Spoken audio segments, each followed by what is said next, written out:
السلام عليكم ورحمة الله وبركاته. بسم الله الرحمن الرحيم. الحمد لله رب العالمين. الصلاة والسلام على سيدنا محمد وآله وصحبه أجمعين. ഒന്നരായ രക്ഷിതാക്കളെ, പ്രിയപ്പെട്ട സഹോദരന്മാരെ, ഇൻഷാ അല്ലാഹ് സഹോദര പ്രഭാഷണത്തിൽ നമ്മൾ കേട്ടതുപോലെ പരിശുദ്ധ റമദാനിലെ അവധിക്കു ശേഷം നമ്മുടെ നിസ്പ്ര ക്ലാസ് പുനരാരംഭിക്കുകയാണ്. അല്ലാഹുവിൻ്റെ മാർഗത്തിലുള്ള ഒരു ഖിദ്മത്തായത് നമ്മിൽ നിന്ന് അവൻ കബൂലാക്കുമാറാവട്ടെ. വിജ്ഞാനം നേടാനും പഠിക്കാനും പ്രചരിപ്പിക്കാനുമുള്ള സന്ദർഭമായി അല്ലാഹു ഇത് നമ്മിൽ നിന്ന് സ്വീകരിക്കുമാറാവട്ടെ. നമ്മുടെ കേരളത്തിൽ മധ്യവേനൽ അവധി വിദ്യാർത്ഥികൾക്ക് ആരംഭിച്ചിരിക്കുകയാണ്. പൊതുവെ ഏപ്രിൽ മെയ് മാസങ്ങൾ ഔദ്യോഗികമായ വിദ്യാഭ്യാസ ചടങ്ങുകളൊന്നും നടക്കാതെ വിദ്യാർത്ഥികൾക്ക് പൂർണ്ണമായി അവധി നൽകുന്ന ഒരു രീതിയാണ് നമ്മുടെ കേരളം തുടർന്നു വരുന്നത്. ഇതിൻ്റെ പ്രായോഗികതയെക്കുറിച്ചുള്ള കുറേ ചർച്ചകൾ പണ്ട് മുതലേ ഉണ്ട്. ബ്രിട്ടീഷുകാരാണ് കേരളത്തിൽ ഒരു വിദ്യാഭ്യാസ കരിക്കുലം ആദ്യമായി നിർമ്മിക്കുന്നത്. അവർ തന്നെയാണ് ഈ മധ്യവേനൽ അവധി എന്ന സംസ്കാരവും കേരളത്തിലേക്ക് കൊണ്ടുവരുന്നത്. അവരെ സംബന്ധിച്ചിടത്തോളം തണുപ്പ് രാജ്യത്താണ് ജീവിക്കുന്നത്. തണുപ്പാണ് അവർക്ക് ശീലം. അപ്പോൾ കേരളത്തിലെ ഈ വേനൽ ചൂട് അവരെ സംബന്ധിച്ച് അസഹ്യമാണ്. ഉദ്യോഗസ്ഥന്മാർ പലരും മലമേഖലകളിലേക്കൊക്കെ വയനാട് പോലെയുള്ള സ്ഥലങ്ങളിലേക്ക് പോവുകയും അവിടെ തന്നെ 2 മാസം താമസിക്കുകയും ചെയ്യൽ അന്ന് ഒരു പതിവുണ്ടായിരുന്നു. അങ്ങനെ വരുമ്പോൾ ഭരണരംഗത്തും പഠനരംഗത്തുമൊക്കെ പ്രയാസങ്ങൾ നേരിടും എന്നതുകൊണ്ട് അവർ നിർമ്മിച്ചെടുത്തതാണ് ശരിക്കും പറഞ്ഞാൽ ഈ മധ്യവേനൽ അവധി എന്ന് പറയുന്ന ഒരു സംസ്കാരം. അവർക്ക് കേരളത്തിൻ്റെ പലപ്പോഴും 35-40 ഡിഗ്രി സെൽഷ്യസിലേക്ക് പോകുന്ന ചൂട് സഹിക്കാൻ കഴിയും. അപ്പോൾ അവർ വീട്ടിലിരിക്കും. നന്നായിട്ട് തണുപ്പുണ്ടാകുമ്പോൾ അവർക്ക് വെയിൽ കൊള്ളാനുള്ള ചില ഐഡിയകളും അവർ നിർമ്മിച്ചിട്ടുണ്ട്. അതാണ് ക്രിക്കറ്റ്. ക്രിക്കറ്റ് കളി തീരണമെന്നുണ്ടെങ്കിൽ, ശരിക്കും ടെസ്റ്റുകളൊക്കെ തീരണമെന്നുണ്ടെങ്കിൽ 5 ദിവസം കഴിയണം. അങ്ങനത്തെ 3 മത്സരം നടക്കുമ്പോഴാണ് ഒരു ടീം വിജയിച്ചോ ഇല്ലെന്ന് തീരുമാനിക്കുക. ഏറ്റവും ചുരുങ്ങിയത് 15 ദിവസം നടത്താം. അതിൽ നാട്ടുകാർ മുഴുവൻ കൂടി കഴിഞ്ഞാൽ ഗവൺമെൻറ് തലത്തിലും ഉദ്യോഗസ്ഥ തലത്തിലൊക്കെ കുറേ പ്രശ്നങ്ങളുണ്ടാവും. അതുകൊണ്ടായിരിക്കണം വലിയ വലിയ രാജ്യങ്ങളിലൊന്നും ഈ കളി അങ്ങനെ വ്യാപകമല്ലാത്തത്. ശരിക്കും 3-ാം കിട പട്ടിണിപ്പാവങ്ങളുടെ നാട്ടിലാണിത് കൂടുതലുള്ളത്. ഇതിലും മിടുമിടുക്കരൊക്കെ പരിശോധിക്കുകയാണെന്നുണ്ടെങ്കിൽ ദാരിദ്ര്യരേഖയുടെ തല വളരെ താഴെ നിൽക്കുന്നവരായിരിക്കും. അഫ്ഗാനിസ്ഥാൻ, ബംഗ്ലാദേശ്, ശ്രീലങ്ക, ഇന്ത്യ, അങ്ങനെ ഈ മേഖലക്കാരാണ് അതിൽ വലിയ ഉഷാറുണ്ടാവുക. ഞാൻ സൂചിപ്പിക്കുന്നത് അവരുടെ പ്രകൃതിക്കനുസരിച്ച് വിനോദങ്ങളെയും മറ്റും മാറ്റുന്ന ഒരു രീതിയെക്കുറിച്ച്. അങ്ങനെയാണ് മധ്യവേനൽ അവധി വരുന്നത്. ഈ മധ്യവേനൽ അവധി കൊണ്ട് കുറേ ഗുണങ്ങളുണ്ട് എന്ന് അത് ഇഷ്ടപ്പെടുന്ന ആളുകൾ പറയുന്നു. എന്നാൽ അതിനേക്കാൾ നല്ലത് കേരളത്തിൽ ഏറ്റവും കൂടുതൽ മഴ പെയ്യുന്ന കർക്കിടകം, ചിങ്ങം പോലെയുള്ള ആ സമയത്തിലേക്ക് അവധി മാറ്റലാണ് എന്നൊരു മറു വിചാരവും കേരളത്തിൽ സജീവമായി ഉണ്ട്. ഇപ്പോഴല്ല, പണ്ട് മുതൽ. കാരണം കഠിനമായ മഴ പെയ്യും, കുട്ടികളുടെ യാത്ര ബുദ്ധിമുട്ടാണ്. പലപ്പോഴും ഈ ഗ്രാമപ്രദേശങ്ങളിലൊക്കെ യാത്ര സാധ്യമല്ലാതെ വരും. തോടുകളും പുഴകളും നിറഞ്ഞൊഴുകും, പാടത്ത് വെള്ളമായിരിക്കും, നടന്നു പോകുന്ന വരമ്പുകളൊക്കെ അഴുക്കായിരിക്കും. മഴ പെട്ടെന്ന് പെയ്തുകൊണ്ടിരിക്കും. അപ്രതീക്ഷിതമായി മഴ വരും. ആ സമയത്ത് ഈ കുട്ടികളുടെ ഷൂയും സോക്സൊക്കെ നനഞ്ഞ് അല്ലെങ്കിൽ അതിലേക്ക് മണ്ണ് കയറി, പ്രത്യേകിച്ച് ഒരു LP ക്ലാസ്സിൻ്റെ താഴെയുള്ള കുട്ടികൾക്കൊക്കെ അത് അപ്പോഴപ്പോൾ കൈകാര്യം ചെയ്യാൻ പ്രയാസമുണ്ടാവും. അങ്ങനെ അഴുക്കായ ഷൂവും സോക്സും ഒക്കെ ആയിട്ട് അവർ വൈകിട്ട് വരെ നിൽക്കും. അത് ഫംഗസിൻ്റെയും മറ്റും പ്രശ്നങ്ങളുണ്ടാക്കും. പിന്നെ പലപ്പോഴും ശക്തമായ മഴ വരുമ്പോൾ കലക്ടർമാർ അപ്പോൾ ഇങ്ങനെ പല രീതിയിലുള്ള അവധികൾ നൽകിക്കൊണ്ടിരിക്കും. അപ്പോൾ 2 മാസം നീണ്ടു നിൽക്കുന്ന വേനലവധിയും മഴയുടെ കെടുതികൾ മുഖേന അപ്രതീക്ഷിതമായി വരുന്ന കുറേ അവധികളും കാരണം പഠനത്തിന് പൊതുവെ കരുതുന്ന 200 ദിവസം സാധ്യമല്ലാതെ വരും എന്ന രീതിയിലുള്ള വിമർശനങ്ങളുണ്ട്. അപ്പോൾ അങ്ങോട്ടേക്ക് അവധി മാറ്റുകയാണെന്നുണ്ടെങ്കിൽ അത് കുറച്ചുകൂടെ ഉചിതമാണെന്നാണ് അത്തരം ആളുകൾ പറയുക. നമ്മൾ വസ്തുതാപരമായി പരിശോധിക്കുമ്പോൾ രണ്ടിനും അതിൻ്റെതായ ഗുണങ്ങളുണ്ട്, ദോഷങ്ങളുണ്ടെന്ന് മനസ്സിലാവും. ഈ നീണ്ട 2 മാസത്തെ അവധി, അത് വേനലിലായാലും മഴക്കാലത്തായാലും പഠനരംഗത്ത് ചില വൈകല്യങ്ങൾ ഉണ്ടാക്കുമെന്നതിൽ ഒരു തർക്കമില്ല. ഉദാഹരണമായി ഒരു കുട്ടി പഠിച്ചു വെച്ച കാര്യങ്ങൾ പിന്നീട് അവൻ ആ ഒരു മേഖലയിലേക്ക് എത്തുന്നത് 2 മാസം കഴിഞ്ഞിട്ടാണ്. അപ്പോഴേക്ക് ഗ്രാമർ മറന്നിട്ടുണ്ടാവും, ഹിന്ദി അക്ഷരങ്ങൾ മറന്നു പോയിട്ടുണ്ടാവും. അപ്രകാരം തന്നെ അവർ തുടർച്ചയായിട്ട് പഠിച്ചുകൊണ്ടിരിക്കുന്ന ഈ മാത്സിലൊക്കെ കുറേ സംഗതികൾ പിന്നെ പരിചയമില്ലാതെ വരും. കാണാതെ പഠിച്ചിട്ടുള്ള പണ്ടത്തൊക്കെ രീതിയാണല്ലോ ഗുണഘോഷമൊക്കെ കാണാതെ പഠിക്കണം. അതൊക്കെ മറന്ന് പിന്നെ രണ്ടാമത് ചെയ്യേണ്ടി വരും. അതുകൊണ്ട് തന്നെ ഈ വിദ്യാഭ്യാസത്തിൻ്റെ ഒരു തുടർച്ച നഷ്ടപ്പെടുന്നത് കൊണ്ട് വിജ്ഞാനത്തിൻ്റെ ഒരു മൂർച്ച ഇല്ലാതെയാകുന്നു എന്ന് പൊതുവെ ഒരു വിമർശനം. ഈ കൊറോണ കാലത്തൊക്കെ ഗവൺമെൻറ് വിദ്യാഭ്യാസ വകുപ്പ് പ്രത്യേകമായി ചില ഈ പഠന പരിശീലന പുസ്തകങ്ങൾ ഇറക്കിയിട്ടുണ്ടായിരുന്നു. അത് 250 പേജുണ്ടെന്നാണ് ഞാൻ വിചാരിക്കുന്നത്. എല്ലാ സബ്ജക്റ്റിലെയും പ്രധാനപ്പെട്ട കാര്യങ്ങളൊക്കെ അതിൽ ആവർത്തിച്ചു വരുന്ന, എന്നാൽ കുട്ടികൾക്ക് ഒരു കൈപുസ്തകമായിട്ട് ഉപയോഗിക്കാൻ പറ്റും. അതോടൊപ്പം അതൊരു വർക്ക് ബുക്കുമായിരുന്നു. അവർക്ക് കുറേ കാര്യങ്ങൾ അതിൽ ചെയ്യാനുണ്ട്. അങ്ങനെ എന്തെങ്കിലുമൊക്കെ ഒരു സംഗതി ഈ വിദ്യാഭ്യാസത്തിൻ്റെ തുടർച്ചയെ സപ്പോർട്ട് ചെയ്യും വിധത്തിൽ സംവിധാനിക്കുന്നില്ലെങ്കിൽ ഈ ഒരു പ്രശ്നം ഏത് കാലത്താണെങ്കിലും ഉണ്ടായിക്കൊണ്ടേയിരിക്കും. പ്രത്യേകിച്ച് പരീക്ഷ കഴിഞ്ഞതോടുകൂടെ സമ്പൂർണ്ണമായി അതിൽ നിന്ന് വിരക്തരാവുകയാണ് കുട്ടികൾ. പിന്നീട് അവർക്ക് ആ പുസ്തകമായിട്ടൊരു ബന്ധമില്ല. അതുവരെ പഠിച്ച കാര്യങ്ങളെക്കുറിച്ച് അവർ ഓർക്കേണ്ട കാര്യം പോലും. പക്ഷെ ന്യായം പറയുമ്പോൾ അവരതുവരെ 10 മാസം ധാരാളമായി പഠിച്ചു, ഇനി അവർക്ക് മാനസികമായൊരു വികാസം കിട്ടണമെന്നുണ്ടെങ്കിൽ കുറച്ചു കാലം ലീവ് വേണം എന്ന് പറയും. അതോടൊപ്പം അധ്യാപകർക്ക് ലീവ് ആവശ്യമാണെന്ന് പറയും. അധ്യാപകരുടെ പരിശീലനം പ്രത്യേകിച്ച് 5 വർഷം കഴിയുമ്പോൾ പുസ്തകം മാറിക്കൊണ്ടിരിക്കും. ആ പുസ്തകം മാറുന്ന സമയത്ത് അതേക്കുറിച്ച് ടീച്ചിങ് നടത്താൻ ചില പരിശീലനങ്ങൾ ആവശ്യമായി വരും. അതിന് നല്ല സമയം വേണമെന്ന് ന്യായം പറയും. ന്യായങ്ങൾ ഏത് തലത്തിൽ നിന്നാലും നമ്മുടെ കേരളത്തിൽ ഇപ്പോൾ നിലവിൽ വരുന്ന ഒരു രീതി, അത് ഏതെങ്കിലും ഒരാൾ അഭിപ്രായപ്പെട്ടത് കൊണ്ടോ അതിൻ്റെ ചില ന്യായോക്തികൾ വിശദീകരിച്ചത് കൊണ്ടോ മാറാനൊന്നും പോകുന്നില്ല. എന്തുകൊണ്ട്? ഈ വേനലിനെ ആശ്രയിച്ചാണ് ദേശീയ തലത്തിലും അവധി വരുന്നത്. അപ്രകാരം തന്നെ ഈ CBSE പരീക്ഷകൾ വരുന്നത്, പിന്നെ പല എൻട്രൻസ് പരീക്ഷകൾ വരുന്നതൊക്കെ ഈ പാറ്റേണിലാണ്. അങ്ങനെ വരുമ്പോൾ കേരളത്തിന് മാത്രമായിട്ട് ഈ വേനൽ അവധിയിൽ നിന്ന് മാറി നിൽക്കാൻ പറ്റില്ല. കാരണം അങ്ങനെ വരുമ്പോൾ നമ്മുടെ മക്കൾ +2 കഴിയാതിരിക്കുമ്പോൾ CBSEയുടെ +2 ഒക്കെ കഴിഞ്ഞിട്ട് അവരതിൻ്റെ അടുത്ത പരിപാടി തുടങ്ങും. അപ്പോൾ കേരളത്തിലും പൊതുവെ ഇന്ത്യയിലും നിലനിൽക്കുന്ന ഈ രീതി അനുസരിച്ച് പോകലേ പറ്റും. വേനലവധി ഇപ്പോൾ നമ്മുടെ കുട്ടികൾക്ക് ആരംഭിച്ചു കഴിഞ്ഞു. ഇനി അത് എങ്ങനെയാണ് ഫലപ്രദമായി ഉപയോഗപ്പെടുത്തുക എന്നതിനെ കുറിച്ചാണ് നമ്മൾ ചർച്ച ചെയ്യുന്നത്. ആമുഖമായി ഈ അവധിയുടെ ഒരു ചരിത്രം പറഞ്ഞതാണ് ഞാൻ. അത് കുറേയേറെ ഇനിയും പറയാനുണ്ട്. ശക്തമായി വാദിക്കുന്ന ആളുകളുണ്ട്. ഈ വേനൽക്കാലത്ത് നമുക്ക് അത്യാവശ്യമൊക്കെ ഒരു സംവിധാനങ്ങളും ഫാനൊക്കെ വെച്ചാൽ അതിനെ വേനലിൻ്റെ ചൂടിനെയൊക്കെ തരണം ചെയ്യാൻ പറ്റും. കുട്ടികൾ വീട്ടിലാണെങ്കിൽ എന്താണ് ചെയ്യുക? ഇപ്പം നമ്മുടെ കേരളത്തിൽ ചൂട് കൂടിക്കൊണ്ടിരിക്കുകയാണ്. അതൊരു കൃത്യമായ അനുപാതത്തിൽ കൂടിക്കൊണ്ടിരിക്കുകയാണ്. മഴയുടെ കാര്യം അങ്ങനെയല്ല. ചില കർക്കിടക മാസത്തിൽ തീരെ മഴയില്ല എന്ന് തന്നെ വരും.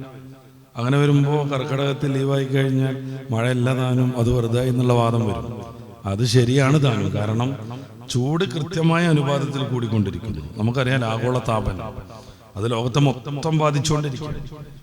ഈ വലിയ മലകളിലൊക്കെയുള്ള ഹിമകണങ്ങൾ, മഞ്ഞുകൾ ഈ ചൂട് കാരണം ഉരുകിയിട്ട് അത് സമുദ്രങ്ങൾ വഴി കയറി വരുന്നു.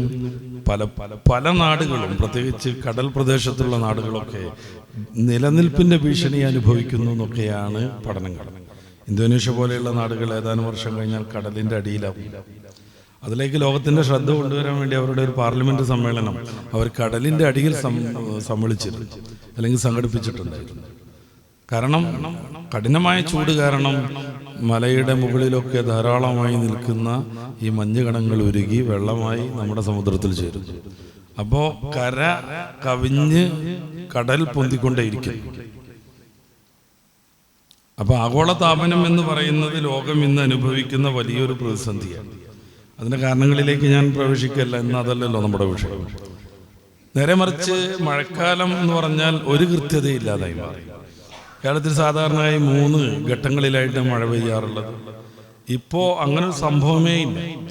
എപ്പോഴാണ് ന്യൂനമർദ്ദം വരുന്നു അപ്പം മഴ പെയ്യാന്നുള്ളൊരു ശൈലിയാണ് ഇപ്പോൾ. അത് ചിലപ്പോൾ കോരിച്ചൊരിയുന്ന മഴയായിരിക്കും, ഒരാഴ്ചകളോളം നീണ്ടു നിൽക്കുന്നു. അങ്ങനെ ഈ പേമാരിയുടെ ശക്തി കാരണം വെള്ളപ്പൊക്കം ഉണ്ടാകും, ഉരുൾപൊട്ടലുണ്ടാകും, പലതും സംഭവിക്കും. അപ്പോൾ കൃത്യമായ രീതിയിൽ ചൂട് കൂടി പോരുകയും മഴക്കാലം ഇന്ന സമയത്ത് എന്ന് ഉറപ്പില്ലാതിരിക്കുകയും ചെയ്യുമ്പോൾ ഈ വേനൽ അവധി തന്നെയാണ് പ്രായോഗികം എന്നാണ് ഏറ്റവും മികച്ച വാദം. ഒന്ന്, ഈ വേനൽ അവധികാലത്ത് കുട്ടികൾ എന്ത് ചെയ്യുന്നു എന്നതിനെ കുറിച്ച് നമ്മൾ ആലോചിക്കണം. ഈ താപനം അതിപ്പോ ഒരു വലിയ ഭീഷണിയാണ്. പ്രത്യേകിച്ച് പാലക്കാട് മേഖലകളിലൊക്കെ വളരെ പെട്ടെന്ന് തന്നെ 30-35 ഡിഗ്രി സെൽഷ്യസിലേക്ക് ചൂട് പോകും. ഇത് നേരിട്ട് ശരീരത്തിൽ പതിക്കുന്നതനുസരിച്ച് നമ്മുടെ ശരീരത്തിന്റെ തൊലിയും മാംസമൊക്കെ കരിഞ്ഞു പോകുന്നു. ഈ സംഭവം അതിരാവിലെ സ്കൂളിലേക്ക് പോയി വൈകിട്ട് വരുമ്പോഴേക്കും ഇല്ലാതെയാകുമെന്ന് നല്ലൊരു ന്യായമുണ്ട് മറുവശത്ത്.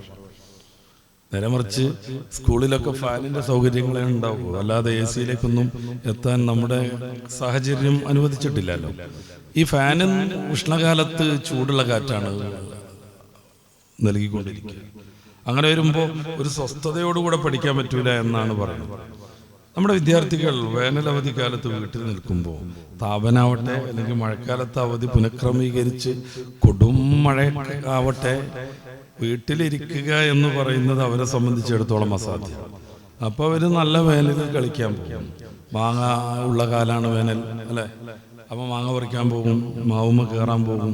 അപ്പോൾ ഈ ആഗോളതാപനം എന്ന് പറയുന്ന സാധനം സ്കൂളിൽ ഇരിക്കുന്നതിനേക്കാൾ കൂടുതൽ മക്കളെ ബാധിക്കുക ലീവ് കൊടുത്താലാണ് എന്ന് മറുവശം പറയാൻ പറ്റും. രക്ഷിതാക്കളെ സംബന്ധിച്ചും ഈ നീണ്ട ലീവ് ഒരു വലിയ ബാധ്യത. എന്തുകൊണ്ടെന്നാൽ ജോലിക്ക് പോകുന്ന രക്ഷിതാക്കളാണെങ്കിൽ മക്കളെ നോക്കുക എന്നുള്ളത് അവരെ സംബന്ധിച്ച് വലിയ പരിപാടിയാണ്.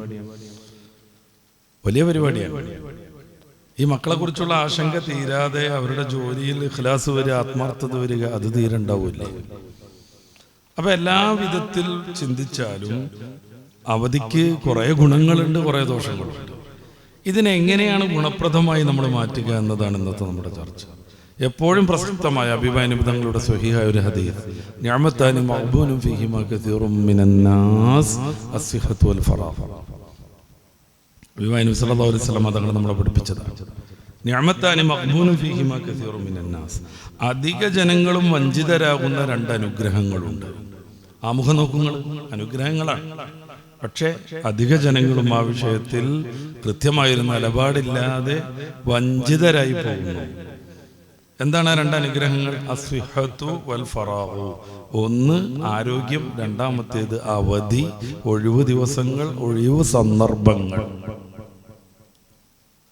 നല്ല ആരോഗ്യം ഉണ്ടാകുന്ന സമയത്ത് ദീനീപരമായ ചിന്തകളോ അല്ലെങ്കിൽ സാമൂഹികമായി ഗുണപ്രദമായ കാര്യങ്ങളോ അല്ലെങ്കിൽ കുടുംബത്തിന് ഉപകാരപ്പെടുന്ന സംഗതികളോ ഒക്കെ ചെയ്ത് ആ ആരോഗ്യത്തെ കൃത്യമായി വിനിയോഗിക്കുകയാണ് ബുദ്ധിമാനായ മനുഷ്യന്റെ ലക്ഷ്യം, അല്ലെങ്കിൽ അങ്ങനെയാണ് അവൻ ചിന്തിക്കേണ്ടത്. പക്ഷെ പലപ്പോഴും ആരോഗ്യമുള്ള കാലത്ത് ഇത്തരം നന്മകളെ കുറിച്ച് തീരെ ആലോചിക്കാതെ മനുഷ്യൻ അന്തം വിട്ടുപോകുന്നു. അതുകൊണ്ടാണ് ഹബീബായ റസൂൽ സല്ലല്ലാഹു അലൈഹി വസല്ലം തങ്ങൾ ആരോഗ്യത്തെക്കുറിച്ച് പറയുന്നത്. ഇത് ആരാധനയുടെ വിഷയത്തിൽ മാത്രമൊന്നുമല്ല. ഇനി ഒന്നിനും പറ്റാതെയാകുന്ന സമയത്ത് പള്ളി ജമാഅത്തിൽ സ്ഥിരമായി പങ്കെടുക്കുക എന്നുള്ള രീതിയല്ലല്ലോ പ്രധാനം. നേരെ മറിച്ച് നല്ല ആരോഗ്യമുള്ള സമയത്താവണം ജമാഅത്തുകളിൽ സ്ഥിരമായി പങ്കെടുക്കേണ്ടത്. സാമ്പത്തികമായി ഭദ്രതയുള്ള ഒരാൾ ഹജ്ജ് ചെയ്യാൻ ഒരു 70 വയസ്സാവാൻ കാത്തിരിക്കണം. പണ്ടൊക്കെ വലിയ പ്രായം കൂടിയ ആളുകളാണ് ഹജ്ജിന് പോയിരുന്നത്. അതങ്ങനെ ഒരു സുന്നത്തുള്ളത് കൊണ്ടൊന്നുമല്ല.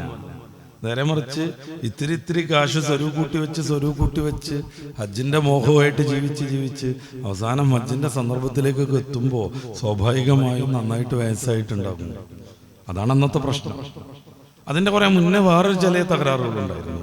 അന്ന് നടന്നാണ് ഹജ്ജിന് പോകുക എന്ന് പറഞ്ഞു കഴിഞ്ഞാൽ ചിലപ്പോൾ മരിച്ചു പിരിയാന്നുള്ള രീതിയിലായിരുന്നു അന്നത്തെ പരിഗണന. വലിയ യാത്രയപ്പുണ്ടാകും. പലപ്പോഴും 3, 7, 40 കഴിക്കും പോയി കഴിഞ്ഞാൽ. കാരണം ഹിംസ്ര ജന്തുക്കളുടെ ഭീഷണി, ദീർഘമായ യാത്ര, പലപ്പോഴും അവർ കരുതിയ പാഥയം തീരുന്നത്, അവർ കരുതിയ ഭക്ഷണപ്പൊതികൾ തീരുന്നത്, ചിലപ്പോ കാടിലും മറ്റും വഴിതെറ്റി അകപ്പെടുന്നത്. ഇങ്ങനത്തെ ഒരു സാഹചര്യം നിലനിൽക്കുന്നത് കൊണ്ട് ഹജ്ജിന് പോകാൻ പരമാവധി ആയുസൊക്കെ തീർന്നു എന്നുള്ള ഒരു ഘട്ടം ചിലപ്പോൾ തിരഞ്ഞെടുക്കും. മക്കള് അതിന്റെ മുന്നേ തന്നെ ഹജ്ജിന് പോകാൻ ചിലപ്പോൾ സമ്മതിച്ചു എന്ന് വരില്ല. കാരണം ഹജ്ജിന് പോയ പലരും പിന്നെ തിരിച്ചു വരില്ല. ചില ആളുകളൊക്കെ അതിനു വേണ്ടിയാണ് പോകുന്നത്, അവിടെ ഹറമിൽ പോയി മരിക്കണം. ഈ വിസയുടെയും നിയന്ത്രണങ്ങളുടെയും വലിയ ആശങ്കയൊന്നുമില്ലാത്ത കാലത്ത് അത് സാധ്യമായിരുന്നു. കാരണം ഹറമിലേക്ക് പോകും, അത്യാവശ്യമൊക്കെ അവരുടെ ജീവിതത്തിൻ്റെ അവസാന പേജിലേക്ക് എത്തിയ ആ സന്ദർഭത്തിൽ, എന്നിട്ട് അവിടെ ഇരുന്ന് ദിക്റും സലാത്തും ഖുർആനുമായിട്ട് സാർത്ഥകമായി അവർ മരിക്കും. അതൊരു വലിയ സംഗതിയാണ് സത്യം പറഞ്ഞത്. ഹറമിലൊക്കെ ജോലി കിട്ടുന്ന ചില ആളുകളില്ലേ, നാവിനെയൊക്കെ നിയന്ത്രിച്ച് അവർ ആ ഒരു ജോലിയെ ഇഖ്ലാസോടുകൂടി കാണുകയാണെങ്കിൽ ജോലി എന്നതിനപ്പുറം അവരുടെ ജീവിതം ഏറ്റവും കൂടുതൽ വിജയിക്കാൻ അത് കാരണമാവില്ലേ. 40-45 വർഷം ഹറമിൽ തൂപ്പുകാരനായി ജോലി ചെയ്ത ഒരു കേരളക്കാരനുണ്ട് പെരിന്തൽമണ്ണ ഭാഗത്ത്. അദ്ദേഹത്തിന് നിസ്സാരമായ ശമ്പളമാണ് ആദ്യം മുതൽ. നമ്മളാ മുന്നിലൂടെ വളരെ പ്രാക്ടീസോടുകൂടെ ഈ സോപ്പൊഴുകിയ വെള്ളത്തിൽ പാറിപ്പോകുന്ന കുറേ ആളുകളെ കാണും. നമ്മളെ വിചാരം ഉണ്ടാവും വലിയ ശമ്പളക്കാരാണ്, ഇപ്പോഴും വളരെ ചെറിയ ശമ്പളമാണ് അവർക്കുള്ളത്. അദ്ദേഹത്തോട് അതേക്കുറിച്ച് അയാൾ റിട്ടയർഡായി വരുന്ന സമയത്ത് ഒരാൾ ചോദിച്ചു, അല്ല ഈ കുഞ്ഞു ശമ്പളമായിട്ട് എങ്ങനെ 40-45 വർഷം ഈ ജോലിയിൽ നിങ്ങൾ തുടർന്നത്? മാറി ചിന്തിച്ചുകൂടായിരുന്നോ? മറ്റൊരു ജോലിയിലേക്ക് പോയി കൂടായിരുന്നോ? അല്ലെങ്കിൽ കുറച്ച് പൈസ ഒക്കെ ഇങ്ങനെ സ്വരൂ കൂട്ടിയിട്ട് ഒരു ബിസിനസ്സിനെ പറ്റി ആലോചിച്ചുകൂടായിരുന്നോ? നല്ല ആരോഗ്യമുള്ള കാലമായിരുന്നല്ലോ. അദ്ദേഹം കരഞ്ഞു എന്നാണത് കേട്ടപ്പോൾ. അയാൾക്ക് അത് ആലോചിക്കാൻ വയ്യാന്ന്. പിന്നീട് അദ്ദേഹം പറഞ്ഞു, എൻ്റെ ആവശ്യങ്ങളൊക്കെ ഞാൻ നിർവഹിച്ചിട്ടുണ്ട്, എൻ്റെ മക്കൾക്ക് ജീവിക്കാൻ പറ്റുന്ന ഒരു കുഞ്ഞു വീട് ഞാൻ നിർമ്മിച്ചിട്ടുണ്ട്, എൻ്റെ 2 പെൺകുട്ടികളുണ്ട്, അവർ 2 പേരെയും ഞാൻ ഇതുകൊണ്ട് കെട്ടിച്ചിട്ടുണ്ട്. പിന്നെ ഈ പൈസക്ക് മൂല്യം കണക്കാക്കാൻ പറ്റാത്ത മറ്റൊരു കാര്യം ഞാൻ നേടി. 45 വർഷം പരിശുദ്ധ ഹറമിൽ ഞാൻ എഴുത്തിക്കാഫിരിക്കായിരുന്നു.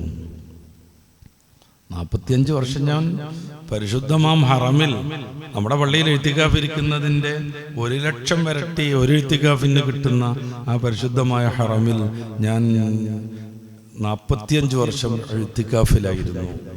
ഞാനിവിടെ വർക്ക് ചെയ്യണ സമയത്തൊക്കെയും ഞാൻ ദിക്ർ ചൊല്ലിക്കൊണ്ടിരുന്നു, സ്വലാത്ത് ചൊല്ലിക്കൊണ്ടിരുന്നു. എനിക്കറിയാവുന്ന ഖുർആൻ ആയത്തുകളും അധ്യായങ്ങളും ഞാൻ പാരായണം ചെയ്തുകൊണ്ടിരുന്നു.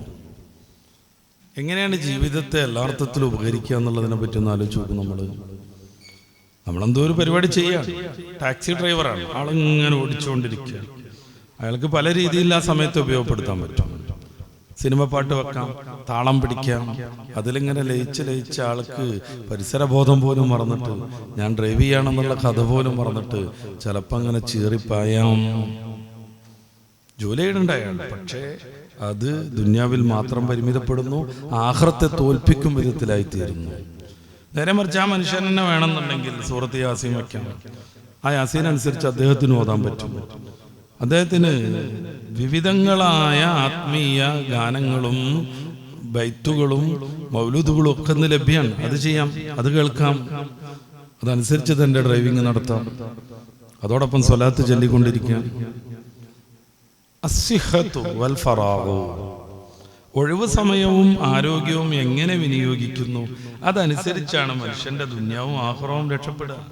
നമ്മളൊരു പഠനം നടത്തുന്നു ഭൗതികമായി, ഈ ആത്മീയതയായിട്ടൊരു ബന്ധമില്ല, ഉഴപ്പിക്കൊണ്ടിരിക്കുന്നു, സമരം ചെയ്യാൻ നിൽക്കുന്നു, സാറന്മാരെ ഗൗരവ ചെയ്യുന്നു, പ്രിൻസിപ്പാളുടെ റൂമിൽ പോയിട്ട് കുത്തിയിരിക്കുന്നു, അയാളുടെ തലയിലൂടെ കരിയോലൊഴിക്കുന്നു, ഞാൻ എന്തൊരു വല്യാണെന്നുള്ള രീതിയിൽ ഇങ്ങനെ നെകളിപ്പും കാട്ടിയിട്ട് ആളിങ്ങനെ വലസിക്കൊണ്ടിരിക്കുന്നു. പരീക്ഷ വരുന്ന സമയത്ത് അന്തം വിടുന്നു, തോറ്റുപോകുന്നു പലപ്പോഴും. പിന്നെ അതിനെതിരെ പ്രശ്നങ്ങൾ ഉണ്ടാക്കുന്നു. നേരാവണ്ണം അയാൾ പഠിച്ചു വലുതായിരുന്നെങ്കിൽ പിന്നീട് അയാളുടെ കരിയറിനെ ഇത് നല്ല രീതിയിൽ ഗുണപ്രദമായി ബാധിക്കുമായിരുന്നു, അല്ലെ? നല്ല രീതിയിൽ ഗുണപ്രദമായി തീരുമായിരുന്നു. നേരെ മറിച്ച് അയാൾ ആ സമയത്തെ ദുരുപയോഗം ചെയ്തത് കൊണ്ട് ദുന്യാവിൽ തന്നെ അയാൾ തോറ്റുപോയി. നമ്മളൊക്കെ ഒരു വലിയ യാത്രയിലാണ്, നമുക്കറിയാമല്ലോ. ഈ യാത്ര എവിടെ അവസാനിക്കും, എപ്പോൾ തീരും എന്നുള്ളത് നമുക്ക് ആർക്കും അറിയില്ലേ. നമ്മുടെ നാവിനെ നിയന്ത്രിക്കുന്നതിനെ കുറിച്ച് നമ്മൾ റമദാനിൽ പ്രയോഗിച്ച് വിജയിച്ചിട്ടുണ്ട്. പക്ഷേ ആരോഗ്യമുള്ള ഈ സമയം, ഒഴിവ് സമയം എങ്ങനെയെങ്കിലുമൊക്കെ നാവ് ഉപയോഗപ്പെടുത്തി ആഖിറം തോൽപ്പിക്കുക എന്നുള്ളതിലേക്ക് നമ്മൾ പോവുക എന്ന് പറഞ്ഞാൽ അത്ര വലിയ തോൽവി എന്താണ്? അത്ര വലിയ തോൽവി എന്താണ്? ഇമാം ഖുർത്തുബി റളിയല്ലാഹു അൻഹു സൂറത്തുൽ മസ്ദിന്റെ തഫ്സീറിൽ ഉദ്ധരിക്കുന്ന ഒരു സംഗതിയുണ്ട്. മൂസാ നബിയുടെ കാലത്ത് വല്ലാത്ത വരൾച്ച വന്നു, മൃഗങ്ങളൊക്കെ ചത്തു വീഴാൻ തുടങ്ങി, കുഞ്ഞുങ്ങളൊക്കെ വല്ലാത്ത ദുസ്ഥിതിയിലായി. മഹാനുഭാവൻ എല്ലാവരെയും കൂട്ടിയിട്ട് മഴയെ തേടാനുള്ള പ്രാർത്ഥനയ്ക്കൊരുങ്ങി വലിയൊരു ഗ്രൗണ്ടിൽ. പക്ഷെ ഒരു തുള്ളി വെള്ളം പൊടിഞ്ഞില്ല. രണ്ടാം ദിവസവും പൊടിഞ്ഞില്ല. മൂന്നാം ദിവസവും ഒന്ന് പാറുക പോലും ചെയ്തില്ല മഴ. ഖിന്നനായി മൂസാ നബി അലൈഹി സ്വലാം പടച്ച റബ്ബിനോട് ചോദിച്ചു, എന്താ ഇങ്ങനെ വല്ലാത്ത പരീക്ഷണത്തിൽ ഞങ്ങളെല്ലാവരും ചേർന്നിട്ട് മഴയെ തേടിയുള്ള പ്രാർത്ഥന നടത്തിയിട്ടും ഒരിത്തിരി പോലും പെയ്തില്ലല്ലോ. മൂസാ നബി അലൈഹി സ്വലാത്തു വസ്സലാമിനോട് അള്ളാഹു പറഞ്ഞു, നിങ്ങളുടെ കൂട്ടത്തിൽ നമീമത്തുമായിട്ട് നടക്കുന്ന ഒരാളുണ്ട്, അയാളുള്ള കാലം ഒരിക്കലും നിങ്ങൾക്ക് മഴ വർഷിക്കില്ല. മൂസാ നബി സ്വാഭാവികമായിട്ടും ചോദിച്ചു, അയാളൊന്ന് പറഞ്ഞു തരും, ഇന്ന് ഞങ്ങൾ പറഞ്ഞു വിട്ടോളാം അവരെ, ആ ചങ്ങാതിനെ ഞങ്ങളുടെ കൂട്ടത്തിൽ നിന്ന് ഒഴിവാക്കാം, അവനെ കുറിച്ച് ഞങ്ങൾക്കൊന്ന് വിവരം തരണം. അള്ളാഹു മറിച്ച് ചോദിച്ചു അത്രേ, ദൈവത്തും നമീമത്തൊന്നും പാടില്ല എന്ന് ഞാൻ നിങ്ങളോട് പറഞ്ഞുകൊണ്ടിരിക്കുക, എന്നിട്ട് ഞാൻ തന്നെ അത് ചെയ്യാൻ പറ്റുമെന്ന്. മൂസാ നബി അലൈഹി സ്വലാത്തു വസ്സലാം ഒരു കുമത്തെടുത്തു, എല്ലാവരെയും കൂട്ടിയിട്ട് ഗംഭീരമായി തൗബ ചെയ്തു, ഒന്നിച്ച് ഇസ്തിഗ്ഫാർ നടത്തി. പിന്നീട് അവർ മഴയെ തേടി അവർക്ക് ആവശ്യമുള്ള ജലം വർഷിച്ചുവെന്ന് ഇമാം ഖുർത്തുബി ഉദ്ധരിക്കുന്നുണ്ട്. നമ്മുടെ ജീവിതത്തിൽ, നമ്മുടെ കുടുംബത്തിൽ ഐശ്വര്യം വരാതിരിക്കാൻ അതൊക്കെ ചിലപ്പോൾ കാരണമാവും. എല്ലാ സ്ഥലത്തും വെച്ച് ഖുർആൻ ഓതുന്നതിനെ പറ്റി ചില കിതാബൊക്കെ പറയും. വീടിൻ്റെ എല്ലായിടത്തും അനുഗ്രഹം കിട്ടാൻ നിസ്കാരം ശരിക്ക് ഏതെങ്കിലും ഒരു മേഖലയിൽ വെച്ച് കേന്ദ്രീകരിക്കുന്നതിന് ചില ഗുണങ്ങളുണ്ട്. നഫ്സില്ലാതൊക്കെ നമുക്ക് സൂക്ഷിക്കാൻ പറ്റും. പക്ഷെ ശരിക്കും വേണ്ടത് വീട്ടിൻ്റെ എല്ലായിടത്തും നിസ്കരിക്കാൻ. പിശാചിന്റെ സ്വാധീനം തീരെ വരാതിരിക്കാൻ 4 മൂലയിലും മെയിൻ എൻട്രൻസിനൊക്കെ ആയത്തുൽ കുർസി ഓതുന്നതിനെ കുറിച്ച് ഇസ്മായിൽ ഹഖി ചർച്ച ചെയ്യുന്നുണ്ട് അദ്ദേഹത്തിന്റെ തഫ്സീറിൽ. എല്ലായിടത്തും ഈ അനുഗ്രഹം വരണം എന്നുള്ളതാണ് അതിന്റെ കാര്യം. അപ്പോ നമ്മുടെ വീട്ടിൽ ഗീബത്ത് പറയുന്നവര്, നമീമത്ത് പറയുന്നവര്, മൊബൈൽ എടുത്തിട്ട് ഫുള്ള് സിനിമ കാണുന്നവര്, കളിച്ചുകൊണ്ടിരിക്കുന്നവര്, ഇതൊക്കെ വന്നാൽ ആ നിയമത്തിന് വലിയ കുറവ് വരും. പിന്നെ ആശുപത്രികൾക്ക് കയറി ഇറങ്ങേണ്ടി വരും. എത്ര പേര് അധ്വാനിച്ചാലും 4 5 ആൾ ജോലിക്ക് പോകുന്നുണ്ടാവും, പക്ഷെ കടം കൊണ്ട് വീടൂല. അത് വീടിന്റെ മൂല വിളിച്ചോണ്ടൊന്നും ഈ പ്രശ്നം തീരൂല. 4 സൈഡിലും ഏതോ ഒരു ജ്യോതിഷിന്റെ അടുത്ത് പോയിട്ട് കരിങ്കുപ്പിയിൽ എന്തോ കൂടോത്രം ചെയ്ത് കുഴിച്ചിട്ടുണ്ടൊന്നും ഈ പ്രശ്നം തീരൂല. അള്ളാഹുവിലേക്ക് അടങ്ങണം, അള്ളാഹുവിലേക്ക് മടങ്ങണം, അള്ളാഹുവിലേക്ക് ഇബാദത്തുമായി നമുക്ക് അടുക്കാൻ കഴിയും. അപ്പോൾ ഒഴിവ് സമയം, അതോടൊപ്പം ആരോഗ്യം, ഇത് നല്ല രീതിയിൽ ഉപയോഗിക്കുക എന്നതായിരിക്കണം വിശ്വാസിയുടെ ലക്ഷ്യം. അപ്പൊ നമ്മുടെ മക്കൾക്ക് നീണ്ട 2 മാസം 60 ദിവസം ഇനി ലീവാണ്. എന്തൊക്കെയാ അവർ ചെയ്യേണ്ടത്? സത്യത്തിൽ അവധിയാണ്, അവർക്ക് അവധി കൊടുക്കണം. ഇതുവരെയും പഠിച്ചത് ഇനിയും അതേപോലെ തന്നെ സമ്മർദ്ദം, പ്രഷർ ചെയ്തിട്ട് അതാക്കട എന്നുള്ള രീതിയിൽ നിന്ന് മാറണം. എന്ന് വെച്ചിട്ട് ഈ 2 മാസവും മുഴുവൻ ഉഴപ്പിത്തീരാൻ പറ്റും. പുതിയ ഒരിക്കലും മുന്നോട്ട് പോകാൻ പറ്റാത്ത കൂട്ടുകെട്ടുകൾ ഉണ്ടാകാൻ പറ്റും. പ്രത്യേകിച്ച് ഈ ഹൈസ്കൂൾ ലെവലിലൊക്കെ എത്തിയ കുട്ടികൾ, അങ്ങനത്തെ കൂട്ടുകെട്ടിലേക്ക് അവരെ പറഞ്ഞേക്കാൻ പറ്റും. രാവിലെ അങ്ങോട്ട് വീട്ടിൽ നിന്ന് ഇറങ്ങി പോകുന്നു, വൈകിട്ട് അങ്ങാണ്ട് കയറി വരുന്നു, എവിടെയായിരുന്നു, ഞാൻ കൂട്ടുകാരോടൊപ്പം കളിക്കുകയായിരുന്നു, അങ്ങനെ ഉഴപ്പാൻ വിടാൻ പറ്റും. അതിനിടയിൽ അവരെന്തൊക്കെ പഠിക്കുന്നുള്ളത് ആലോചിക്കണ്ടേ? ചെറിയ ക്ലാസ്സുകളിൽ പോലും മനുഷ്യനെ നശിപ്പിക്കുന്ന മയക്കുമരുന്നുകൾ വ്യാപകമായി വിതരണം ചെയ്യാനുള്ള സ്കൂൾ കുട്ടികൾ തന്നെയുണ്ട് എന്നത് കേവലം ഒരു തള്ളല്ല, കേരളത്തിൽ വിവിധയിടങ്ങളിൽ അനുഭവപ്പെടുന്നൊരു യാഥാർത്ഥ്യമാണ്. അപ്പൊ രാവിലെ പോയിട്ട് വൈകിട്ട് വരുന്ന കുട്ടിയോട് അതേക്കുറിച്ചൊന്നും ചോദിക്കേണ്ട എന്ന് നോക്കാൻ പറ്റുമോ? അത് പാടില്ല. കൃത്യമായ രീതിയിൽ അവരെ വിനോദത്തോടൊപ്പം, ഞാൻ നേരത്തെ പറഞ്ഞ 2 മാസത്തെ ദീർഘമായ ഒഴിവ് കാരണം മുമ്പേ പഠിച്ച കാര്യങ്ങളുമായി ബന്ധങ്ങളെല്ലാം വിട്ട്, ഇപ്പൊ 1-ാം ക്ലാസ്സിലൊരു കുട്ടി, പിന്നെ അക്ഷരങ്ങളെ കുറിച്ചൊരു ബോധമില്ലെങ്കിൽ 2-ാം ക്ലാസ്സിലേക്ക് എത്തുമ്പോൾ അവിടുത്തെ സാറന്മാര് ആദ്യം പിന്നെ അവനെ ഈ പഠിപ്പിക്കേണ്ടി വരും. 9ന്റെ തുടർച്ചയാണ് കൃത്യമായി 10ൽ വരുന്നത്. ഈ 9-ാം ക്ലാസ്സിൽ എല്ലാ സംഗതിയും മൊത്തം ബന്ധം വിട്ട് ആ കുട്ടി പിന്നെ 10ലേക്ക് കയറി വന്നാൽ സ്വാഭാവികമായും അവന്റെ 10ൽ നമ്മൾ വിചാരിക്കുന്ന ഉന്നത വിജയത്തിന് തടസ്സാവും. ഇപ്പോഴത്തെ ഒരു അവസ്ഥ എന്താന്ന് വെച്ച് കഴിഞ്ഞാൽ 10ലെത്തുന്ന കുട്ടിക്ക് പോലും ഹിന്ദി വായിക്കാനറിയില്ല, നമ്മുടെ ദേശീയ ഭാഷ വായിക്കാനറിയില്ല.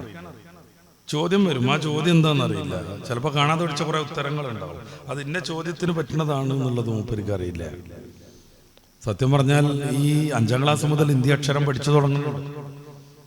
വേനലവധി ചിലപ്പോൾ അതിന് നല്ലൊരു പ്രതിയായി മാറുന്നുണ്ടാവും. അപ്പൊ കളിക്കാൻ വിടണം, പ്രത്യേകിച്ച് രാവിലെയും വൈകിട്ടും. അതന്നെ ഓടിക്കളിക്കണം. ശരിക്കും 2 മണിക്കൂർ കളിച്ച് കതച്ചു വരണം. അപ്പോഴാണ് എൻ്റെ ശ്വാസകോശത്തിന്റെ വികാസം ശരിയാവുന്നത്. മുമ്പൊരിക്കൽ എങ്ങനെ പഠിക്കണം എന്ന് പറയുന്ന ഒരു ക്ലാസ് എടുത്തപ്പോൾ ഞാൻ അതേക്കുറിച്ച് പറഞ്ഞിട്ടുണ്ട്, പുതിയ ഡോക്ടർമാരുടെ ഉദാഹരണങ്ങളൊക്കെ വെച്ചിട്ട്. ഇനി അത് ആവർത്തിക്കുന്നില്ല. ഓടിക്കളിക്കണം.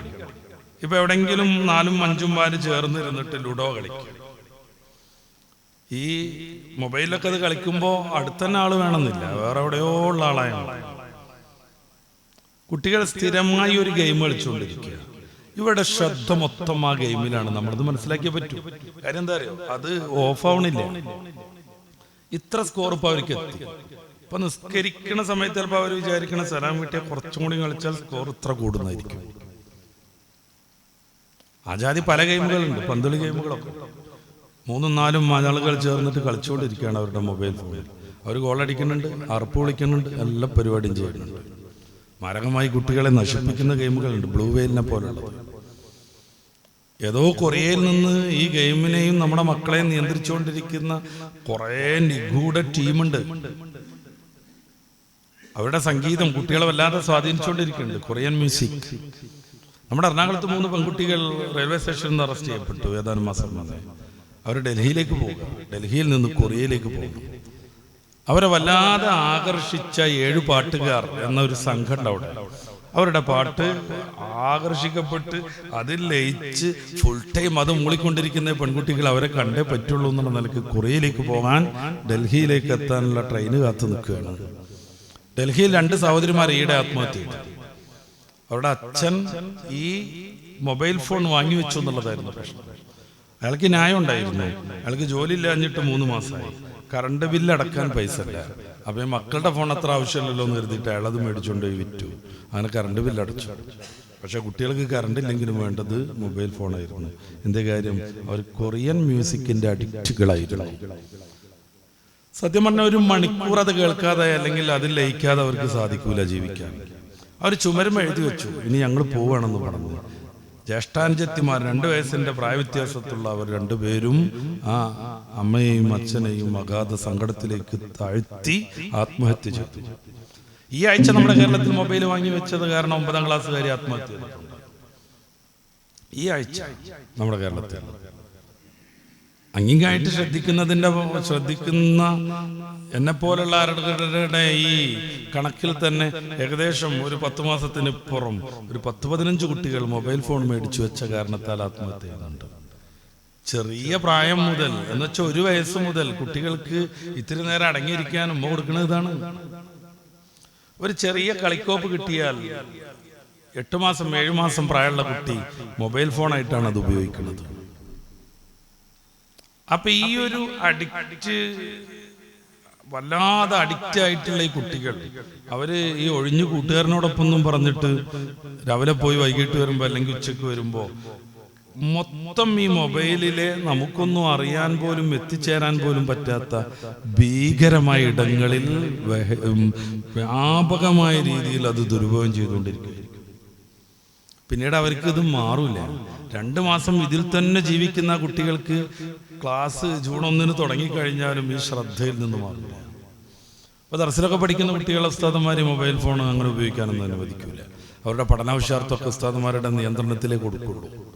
പക്ഷേ ലീവിനാണ് ചെന്നാൽ ഉമ്മാക്ക് ഒരു ആർത്തരത്ത് തോന്നും. കാര്യം 1 മാസത്തോളമായി അവന് മൊബൈൽ ഫോണൊന്നും കിട്ടിയിട്ടില്ലല്ലോ, അപ്പോൾ അവൻ കുറച്ച് കളി കണ്ടോട്ടെ എന്ന് കരുതിയിട്ട് തിങ്കളാഴ്ച ദർസ് തുറക്കുന്ന സമയത്ത് അവനെ ഏറ്റവും കൂടുതൽ വീട്ടിൽ തന്നെ നിൽക്കാൻ പ്രേരിപ്പിക്കുന്നത് ഈ ഒരു കുന്ത്രാണ്ടായിരിക്കും.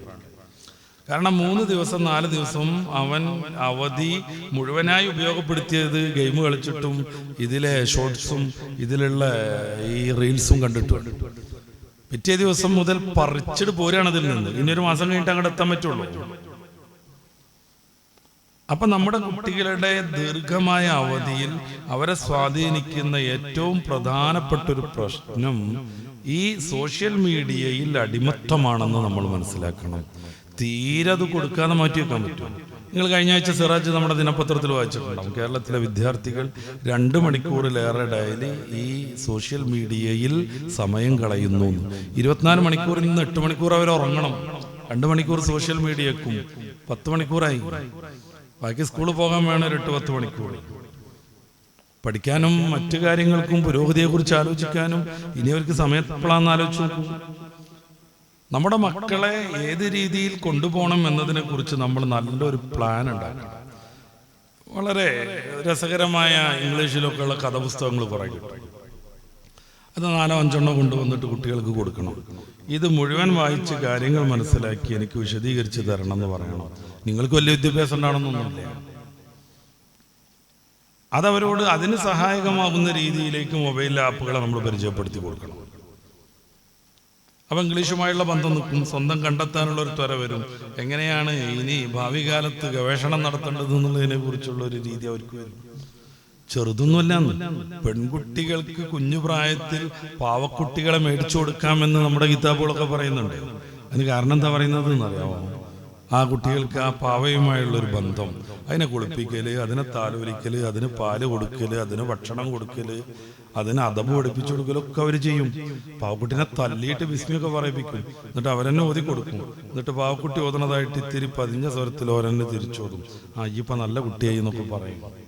നമ്മളിങ്ങനെ ദൂരം നിന്ന് പാവക്കുട്ടിയായിട്ട് കളിക്കുന്ന ചെറിയ പെൺകുട്ടികളെ കുറിച്ചൊന്ന് നമ്മൾ ശ്രദ്ധിച്ചാൽ മതി. അതവരെ നന്നായിട്ട് സ്വാധീനിക്കുന്നു എന്നർത്ഥം. ഇപ്പൊ നമ്മുടെ കുട്ടികൾ കളിക്കുന്ന ഇത്തരം കളികളൊക്കെ എടുത്തുപോയില്ലേ? പെൺകുട്ടികളാവട്ടെ ആൺകുട്ടികളാവട്ടെ വെടിവെക്കണ ഗെയിമാ കളിച്ചുകൊണ്ടിരിക്കുന്നത്. എത്ര ആളെ വെടിവെക്കണം എന്നുള്ളതാണ് വിഷയം.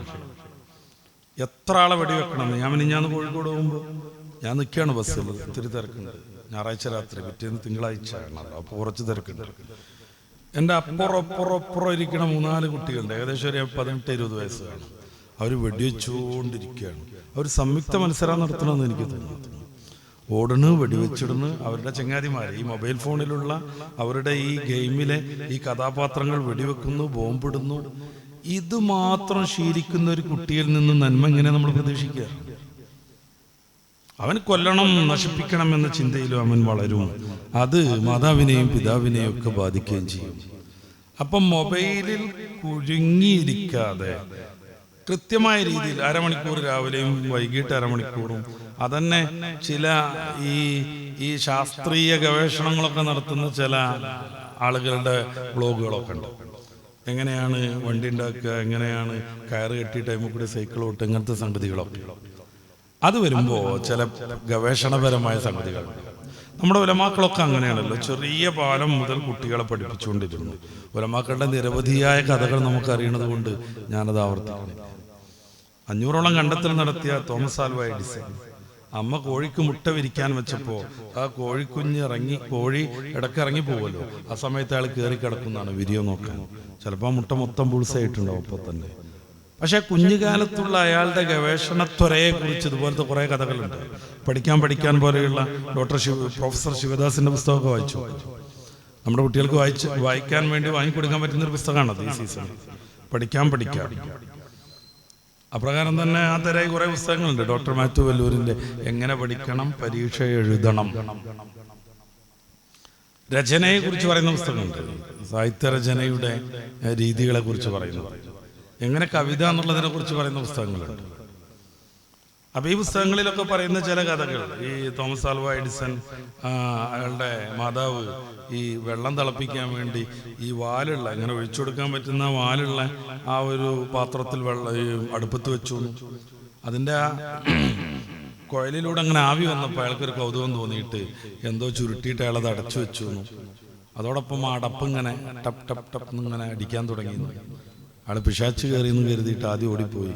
പക്ഷെ പിന്നെ അയാളിങ്ങനെ ലോജിക്കലി ചിന്തിച്ചപ്പോൾ തുറന്നു വെക്കുന്ന സമയത്ത് കയറാത്ത പിശാച്ച് എങ്ങനെയാണ് അടച്ചു വെച്ചാൽ കയറുക എന്നുള്ള രീതിയിലേക്ക് അയാളുടെ ചിന്ത എത്തുന്നതും അയാൾ ധൈര്യം സംഭരിച്ച് അതിൻ്റെ അടുത്ത് എത്തുന്നതും. അപ്പോൾ ഈ നീരാവിയുടെ പ്രഷർ കാരണമാണ് ഈ അടപ്പ് ഇങ്ങനെ ടപ്പ് ടപ്പ് നടിച്ചുകൊണ്ടിരിക്കുന്നത് എന്ന് അയാൾക്ക് മനസ്സിലാകുന്നതും ഈ പ്രൊഫസർ ശിവദാസ് വിശദീകരിക്കുന്നുണ്ട്. എന്നിട്ട് എന്തേ സംഭവിച്ചു? നമ്മൾ കാറിൽ ഓടുന്നു, നമ്മൾ ബസ് കയറുന്നു, വിമാനത്തിൽ യാത്ര ചെയ്യുന്നു. ആദ്യത്തെ വാഹനമാവുന്ന ആവിയന്ത്രം ഈ ഒരു ചെറുപ്പത്തിലെ കുസൃതി പരീക്ഷണത്തിൽ നിന്നാണ് ആൽബർട്ട് ഐൻസ്റ്റീൻ നിർമ്മിക്കുന്നത്. ഞാൻ ഉലമാക്കളുടെ ദീർഘമായ ചരിത്രം പറയാനുണ്ട് എൻ്റെ മുന്നിൽ, പൂർവിക മഹാന്മാരുടേത്. അവരുടേത് മാറ്റിവെച്ച് ഇവരെ തന്നെ പറയുന്നത് എന്താണ്? എല്ലാവർക്കും ഇതൊക്കെ സാധ്യമാണെന്ന് തെളിയിക്കാൻ. ഉലമാക്കൾക്ക് ആത്മീയമായ പിന്തുണ ഉണ്ടാവും. അതല്ലെങ്കിൽ എങ്ങനെ അഹ്മദ് ബിൻ ഹംബൽ റളിയല്ലാഹു അൻഹു 10 ലക്ഷം ഹദീസ് കാണാതെ പഠിക്കുന്നത്? കുട്ടികളെ ഏത് രീതിയിലാവണം നമ്മൾ കൊണ്ടുപോവേണ്ടത് എന്നതിനെ കുറിച്ച് കൃത്യമായൊരു പ്ലാൻ ഉണ്ടാക്കി അവരുടെ ഒരു ടൈം ഏകദേശം ഒരു നല്ല രീതിയിലേക്ക് മാറ്റുക. അതാണ് ഞാൻ പറഞ്ഞത്, രാവിലെയും വൈകിട്ടും വേണമെന്നുണ്ടെങ്കിൽ ഒരു അരമണിക്കൂറൊക്കെ ഫോൺ കൊടുക്കുക. ഫോൺ കൊടുക്കുമ്പോൾ പറ്റേണ്ട് കൊടുക്കുകയല്ല, എന്തെങ്കിലും കുറച്ച് ഉപകാരപ്രദമായ കാര്യങ്ങളിലേക്ക് അത് എത്തിക്കാൻ ശ്രമിക്കുക. ഈ ഫോണുമായി ബന്ധപ്പെട്ട് എത്ര കോഴ്സുകളുണ്ടെന്ന് അറിയാൻ പറ്റും. ഇപ്പൊ ദർസിൽ തന്നെ പഠിക്കുന്ന സമയത്ത് 4ഉം 5ഉം ഡിപ്ലോമകൾ ഫോൺ ഉപയോഗിച്ച് ചെയ്ത് അതിൽ നിന്ന് വരുമാനം ഉണ്ടാക്കുന്ന കുട്ടികൾ പോലും ഉണ്ട്. അവരുടെ ദർസ് നടക്കും. ഉമ്മയും വാപ്പയും നല്ല ദാരിദ്ര്യത്തിലാണ്, അവരെ ഹെൽപ്പ് ചെയ്യാനും പറ്റും. ചിലറൊന്നുമല്ല. ഈ കഴിഞ്ഞ മാസം മാത്രം 43,000 രൂപ എങ്ങനെ ഉണ്ടാക്കിയ നേടിയ ഒരു മുത്താലിമിനെ എനിക്കറിയാം, നേരിട്ടറിയാം. ആ കുട്ടി 5 ഡിപ്ലോമകൾ ഈ ഫോണിൽ ചെയ്തിട്ടുണ്ട്. അതിൽപ്പെട്ട ഒന്ന് ഈ ഗ്രാഫിക് ഡിസൈനിങ്, അതേ പ്രകാരമുള്ള ചില എഡിറ്റിംഗ് പോലത്തെ സംഭവങ്ങൾ, പിന്നെ ലേ ഔട്ട്. അപ്പോൾ പല പുസ്തകങ്ങൾ ഗൾഫിലുള്ള ഒരു കമ്പനിയിൽ നിന്ന് അയാൾക്ക് ഓർഡർ കിട്ടിയത്. അപ്പൊ അത്തരം ചില സംഗതികളെ കുട്ടികൾക്ക് പരിചയപ്പെടുത്തി കൊടുക്കലും. ഇപ്പൊ നമ്മളൊക്കെ യൂട്യൂബിലും ഫേസ്ബുക്കിലും അങ്ങനെ പരസ്യം കാണും, ഒരു എത്ര 500 രൂപ കൊണ്ട് ഈ ഡിജിറ്റൽ മാർക്കറ്റിംഗ് പഠിക്കാം. ഒന്ന് അന്വേഷിച്ചു നോക്കാം. എന്നിട്ട് പറ്റുന്നുണ്ടെങ്കിൽ കുട്ടികൾക്ക് അത് പരിചയപ്പെടുത്താൻ പറ്റും. ഗ്രാമർ അടക്കമുള്ള കോഴ്സുകളുണ്ട്, പഠിക്കാൻ പറ്റും. പല കാര്യങ്ങൾ പഠിക്കാൻ പറ്റുന്ന വിവിധങ്ങളായ കോഴ്സുകളുണ്ട്. മൊബൈൽ ഉപയോഗിക്കലാകുകയും ചെയ്തു, എന്നാൽ അത് ഉപകാരപ്രദമാകുകയും ചെയ്തു. സ്പോക്കൺ ഇംഗ്ലീഷ് പുതിയ കാലത്ത് നിലനിൽക്കാൻ വലിയ ആവശ്യമുള്ളൊരു ഇൽമാണ്. ആ സംഗതി പഠിക്കാൻ പറ്റുന്ന വിവിധങ്ങളായ സൗജന്യ ആപ്പുകളുണ്ട്, സൗജന്യ ക്ലാസ്സുകളുണ്ട്. ചില ഇതിൽ എക്സ്പേർട്ടുകൾ നിർവഹിച്ചുകൊണ്ടിരിക്കുന്നത് 10-100 ക്ലാസ്സുകൾ 20-30 മിനിറ്റ് വീതം. നമുക്ക് പറ്റുമെങ്കിൽ അത് പരിചയപ്പെടുത്തിയിട്ട് ആ കുട്ടിക്ക് അതിലേക്ക് വഴി നടത്താൻ പറ്റും. ഔദ്യോഗികമായി ക്ലാസ് ഒന്നും നടത്താൻ വേനലവധിക്ക് പലപ്പോഴും പറ്റൂല, ഗവൺമെന്റ് തന്നെ അത് നിരീക്ഷിക്കും. നേരെ വെച്ച് നമ്മുടെ കുട്ടികൾക്ക് ഞാൻ പറഞ്ഞല്ലോ, ഇംഗ്ലീഷുമായുള്ള ബന്ധം പലപ്പോഴും കുട്ടികളൊക്കെ തോറ്റു പോകുന്നൊരു വിഷയമാണ് ഈ മാത്സും ഇംഗ്ലീഷും ഒക്കെ. അതുകൊണ്ട് അതിനോടുള്ള ബന്ധം നിലനിർത്തിക്കൊണ്ടുള്ള കളികളിലേക്ക് അവരെ കൊണ്ടുപോകാം. പിന്നെ ദീനീപരമായി ചിന്തിക്കുന്ന സമയത്ത് നിസ്കാരം ഒക്കെ നന്നായിട്ട് പഠിപ്പിക്കാൻ പറ്റുന്നൊരു സന്ദർഭമാണിത്. നമ്മളൊപ്പം നിർത്തി നിസ്കരിക്കണം, അവനെ സ്വന്തമായി സുന്നത്ത് നിസ്കരിപ്പിക്കണം, കാലം എങ്ങനെ വെക്കണം എന്നുള്ളത് നോക്കണം, ഉറക്കെ ചെല്ലാൻ പറയണം, വജ്ജഹത്തു അടക്കം പരിശീലനത്തിന് വേണ്ടി. അതിൽ തെറ്റുണ്ടെങ്കിൽ നമ്മളത് തിരുത്തി കൊടുക്കണം. ഖുർആനോത്ത് നിർത്തിയിട്ടുണ്ടാവും. ഇപ്പോൾ 10ാം ക്ലാസ്സിലെ കുട്ടിയൊക്കെ 10ാം ക്ലാസ് ഏകദേശം ഇങ്ങനെ പിരിമുറുകി തുടങ്ങിയ ഒരു 4-5 മാസം മുന്നേ മുതൽ ഖുർആൻ തുറന്നിട്ടുണ്ടാവും, റമദാനിൽ പോലും. കാരണം അവന് പഠിക്കാണ്ടായിരുന്നു, ഞാൻ കുറ്റപ്പെടുത്തുന്നത്. പക്ഷെ ഇപ്പോ ആ ഖുർആന് തെറ്റുതീർത്തി ഓതി പഠിപ്പിക്കാൻ പറ്റും, ഹദ്ദാദ് കാണാതെ പഠിപ്പിക്കാൻ പറ്റും. അപ്രകാരം സ്ഥിരമായി ജീവിതത്തിൽ കൊണ്ടു നടക്കേണ്ട തബാറക, വാഖിഅ, യാസീൻ പോലെയുള്ളത് കാണാതെ പഠിപ്പിക്കാം, അസ്മാഉൽ ഹുസ്ന കാണാതെ പഠിപ്പിക്കാം. കൂട്ടത്തിൽ നമ്മളും ചൊല്ലി പഠിച്ചുകൊണ്ടിരിക്കാം. മൻ അഹ്സാഹു ദഖലൽ ജന്ന എന്നാണല്ലോ റസൂലുള്ളാഹി സ്വല്ലല്ലാഹു അലൈഹി വസല്ലം തങ്ങൾ പറഞ്ഞത്. ആരെങ്കിലും ഒരാൾ ഇഹ്സാ ചെയ്താൽ അസ്മാഉൽ ഹുസ്നയെ, ചില വിശദീകരണങ്ങളുണ്ട്, അതനുസരിച്ച് പ്രവർത്തിച്ചാൽ അള്ളാഹുവിനെ യഥാവിധി മനസ്സിലാക്കാൻ അസ്മാഉൽ ഹുസ്ന ഉപകാരപ്പെടും. അങ്ങനെ റബ്ബിന്റെ പ്രതാപത്തിനോടനുസരിച്ച് ജീവിതം ക്രമീകരിച്ചാൽ നോക്കാൻ അതിന് വിശദീകരണമുണ്ട്. ഇമാമുന നബി റളിയല്ലാഹു അൻഹു പറയുന്നത് അത് കാണാതെ പഠിച്ചാൽ എന്നാണ്. ഇമാമുന നബി റളിയല്ലാഹു അൻഹു പറയുന്നത് കാണാതെ പഠിച്ചാൽ എന്നാണ്. നമ്മൾ അവിടെ നിലകൊള്ളുക. അസ്മാഉൽ ഹുസ്ന കാണാതെ പഠിച്ചാൽ ദഖലൽ ജന്ന, സ്വർഗത്തിൽ പ്രവേശിക്കുന്നു. റബ്ബിന്റെ വിശുദ്ധമാം നാമങ്ങൾ നമ്മുടെ മനസ്സിലിങ്ങനെ തലച്ചോറിനെ, മനസ്സിനെ സ്വാധീനിച്ചുകൊണ്ടിരിക്കുമ്പോൾ എങ്ങനെ ഇബ്ലീസിന് കയറി വരാൻ പറ്റും? അങ്ങോട്ട് നമ്മളെ പഴപ്പിക്കാൻ വേണ്ടി മരണസന്ദർഭത്തിൽ ഇബ്ലീസ് എത്തും. നമ്മളെ ഉള്ള വിവരങ്ങളൊക്കെ വെച്ചിട്ട് മരിക്കാൻ വിചാരിച്ചാൽ തന്നെ ലാ ഇലാഹ ഇല്ലല്ലാഹ് നമുക്ക് മരിക്കാൻ പറ്റും. പക്ഷെ ഇബ്ലീസ് അതിന് ശക്തമായി എതിരായി നിൽക്കും. അസമയത്ത് അസ്മാഉൽ ഹുസ്ന നമ്മുടെ മനസ്സിലുണ്ടെങ്കിൽ, ഹൃദയത്തിലുണ്ടെങ്കിൽ, നമ്മുടെ തലച്ചോറിൽ അസ്മാഉൽ ഹുസ്നയുടെ മന്ത്രണം നടക്കുന്നുണ്ടെങ്കിൽ ആ വഴിയിലേക്ക് ഇബ്ലീസിന് വരാൻ പറ്റില്ല. അതുകൊണ്ടാണ് മരിക്കാൻ കിടക്കുന്ന ആളുടെ അടുത്ത് യാസീൻ ഓതാൻ പറയണത്. യാസീൻ ഓതിക്കൊണ്ടിരിക്കുമ്പോൾ സ്വാഭാവികമായും അയാളുടെ മനസ്സിൽ യാസീൻ ഉണ്ടെങ്കിൽ നമുക്ക് കാണാനോ കേൾക്കാനോ പറ്റുന്നില്ലെങ്കിൽ പോലും അദ്ദേഹത്തിന്റെ മനസ്സ് അതിലൂടെ സഞ്ചരിച്ചുകൊണ്ടിരിക്കും. ഇതൊക്കെ പറയുന്ന യാസീൻ, ഖൽബുൽ ഖുർആൻ മനസ്സിലിങ്ങനെ ഉണ്ടാകുമ്പോൾ ഒരിക്കലും ഇബ്ലീസിന് പഴപ്പിക്കാൻ പറ്റില്ല. അപ്പൊ ഈ കാണാതെ പഠിക്കേണ്ട കുറെ കാര്യങ്ങളുണ്ട്. അത് വിദ്യാഭ്യാസപരമായ സംഗതികളും പറ്റും. പുതിയ മോഡൽ കണക്ക് പഠിക്കുമ്പോഴൊന്നും 1, 2, 2, 4 പറയാറില്ല. അത് പഠിച്ചാൽ എത്രമേൽ പിന്നീടുള്ള മാത്സ് പഠനം സുഗമമാവും എന്നുള്ളതിനെ കുറിച്ച് നമുക്കറിയാം. അപ്പോൾ നമ്മുടെ കുട്ടികൾക്ക് അത് പഠിപ്പിച്ചു കൊടുക്കാൻ പറ്റും. കണക്കിലെ കളികൾ എന്ന് പറയുന്ന പുസ്തകങ്ങളുണ്ട്, അതൊക്കെ വാങ്ങി പരിചയപ്പെടുത്താൻ പറ്റും. ആത്മീയമായും ഭൗതികമായും നമ്മുടെ മക്കൾക്ക് ഇത് ഉപകാരപ്പെടണം. ഫിസിക്കൽ ട്രെയിനിങ് പറ്റുമെങ്കിൽ അവർക്ക് ശരീരത്തിന് ഗുണം കിട്ടും വിധത്തിലുള്ള പല എക്സസൈസിനൊക്കെ പറഞ്ഞേക്കാൻ പറ്റും. നീന്തൽ പഠിയാത്ത കുട്ടികളാണെങ്കിൽ വെള്ളത്തിന് സൗകര്യമൊക്കെ ഉണ്ടെങ്കിൽ, മധ്യവേനലാണല്ലോ, അതിനു വേണ്ടി നമുക്ക് മെനക്കെടാൻ പറ്റും. ഇപ്പോൾ നഗരപ്രദേശത്തിലൊക്കെ അതിന് പ്രത്യേകം സംവിധാനങ്ങളുണ്ട്. കോഴിക്കോട് ടൗണിലൊക്കെ ബോർഡ് കാണാം, നീന്തൽ പഠിപ്പിക്കുന്നു. ഫീസ് കൊടുക്കേണ്ടി വരും. പക്ഷെ നീന്തൽ പഠിപ്പിക്കുക എന്ന് പറഞ്ഞാൽ കേരള സാഹചര്യത്തിൽ ജീവിത സുരക്ഷയ്ക്ക് ആവശ്യമാണ്. കാരണം നിറയെ തോടുകളും കുളങ്ങളും പുഴകളും ഉള്ള നാടാണ് കേരളം. അതിനപ്പുറം ഹബീബായ റസൂൽ സല്ലല്ലാഹു അലൈഹി വസല്ലം തങ്ങൾ പഠിപ്പിക്കാൻ പറഞ്ഞൊരു അമലാണ്. നിങ്ങൾ മക്ക സാഹചര്യം ആലോചിച്ച് നോക്കി. ഇതുപോലത്തെ തോടുകളുണ്ടോ, കുളങ്ങളുണ്ടോ, പുഴകൾ ധാരാളം ഉണ്ടോ? ഇല്ല. എന്നിട്ട് പോലും 5 വയസ്സാകുന്നതിന്റെ മുമ്പ് ഹബീബായ റസൂൽ സല്ലല്ലാഹു അലൈഹി വസല്ലം നീന്തൽ പഠിച്ചിട്ടുണ്ടായിരുന്നു. തൻ്റെ ഉമ്മയുടെ വീടും അവിടെയുള്ള ജലാശയങ്ങളുമാണ് റസൂലുള്ളാഹി തങ്ങൾ അതിന് ഉപയോഗപ്പെടുത്തിയത്. ഇപ്പോൾ വലിയ വലിയ കുട്ടികൾക്ക് വരെ നീന്തൽ അറിയില്ല. എന്തൊരു പോയത്താണ്. അപ്പം നമ്മുടെ കുട്ടികൾക്ക് കായികമായും വൈജ്ഞാനികമായും ഉപകാരപ്പെടുന്ന ഏതെങ്കിലുമൊക്കെ പരിപാടികൾ ഈ 2 മാസം കൊണ്ട് നമ്മൾ നടപ്പിലാക്കണം. പിന്നെ ഈ ബന്ധങ്ങൾ വീടിൽ മാത്രം ഒതുങ്ങി നിൽക്കുക എന്നുള്ളത് ഇപ്പോഴുള്ള ഒരു പ്രധാനപ്പെട്ട പ്രശ്നമാണ്. വിദ്യാർത്ഥികളെല്ലാം അന്തർമുഖരാണ്. മീൻസ് അവരിലേക്ക് ചുരുങ്ങും. അവരുടെ കയ്യിലൊരു ടാബ് ഉണ്ടാകും, അല്ലെങ്കിൽ ഒരു മൊബൈൽ ഉണ്ടാകും. അതിൽ അവർ കുത്തിക്കുറിച്ചുകൊണ്ടിരിക്കും, കളി കണ്ടുകൊണ്ടിരിക്കും. വാപ്പ ജോലി കഴിഞ്ഞ് വിഷമിച്ചു വരുമ്പോൾ ഡോറ് തുറക്കാൻ വരെ അവർക്ക് മടിയാണ്.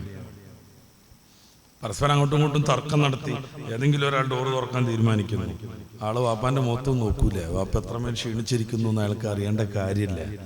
അയാള് ഈ കളിയും കളിച്ചുകൊണ്ട് വാതിൽ തുറക്കും. മൂപ്പർ അതിലേക്ക് തന്നെ നോക്കി ഇങ്ങോട്ട് പോരും ചെയ്യും. ഈ അന്തർമുഖത്വം അവരുടെ ജീവിതത്തിൽ പലയിടങ്ങളിൽ ബാധിക്കും. ജോലിയിൽ ഒരു മാനേജറാണെന്നുണ്ടെങ്കിൽ എങ്ങനെയാണ് തൻ്റെ കീഴിലുള്ള ആളുകളെ ഡീൽ ചെയ്യേണ്ടത് എന്ന് അയാൾക്ക് അറിയണം. ഒരു സദർ ഉസ്താദാണെങ്കിൽ എങ്ങനെയാണ് മറ്റ് ഉസ്താദുമാരെ മാനേജ് ചെയ്യേണ്ടതെന്ന് അയാൾക്ക് അറിയണം. ഒരു മുദരിസാണെന്നുണ്ടെങ്കിൽ ആ കുട്ടികളെ എങ്ങനെയാണ് അവർക്ക് ഇഷ്ടപ്പെടും വിധം ഇൽമു പഠിപ്പിക്കാൻ പറ്റുക എന്നുള്ളതിനെ കുറിച്ച് അയാൾക്ക് അറിയണം. ഞാനിവിടെ ഇരിക്കും, ഞാൻ ഏത് കിതാബ് ഓതി കൊടുക്കും, ആർക്കും വേണമെങ്കിലും ഇവിടെ നിന്ന് ഓതാന്ന് വിചാരിച്ചാൽ അയാൾക്ക് ദീനീപരമായി വൈജ്ഞാനികമായി സേവനം ചെയ്യാൻ കഴിയില്ല. അപ്പൊ സമൂഹത്തിൽ എങ്ങനെയാണ് ഇടപെടേണ്ടത് എന്ന് കുട്ടികൾക്ക് പഠിപ്പിച്ചിരിക്കണം. 24 മണിക്കൂർ എന്ന് വേണമെങ്കിൽ പറയാം. ഈ വീട്ടിനകത്ത് സോഷ്യൽ മീഡിയയിൽ അല്ലെങ്കിൽ TV-യിൽ മാത്രം ജീവിക്കുന്ന കുട്ടികൾക്ക് ഇത് സാധ്യത.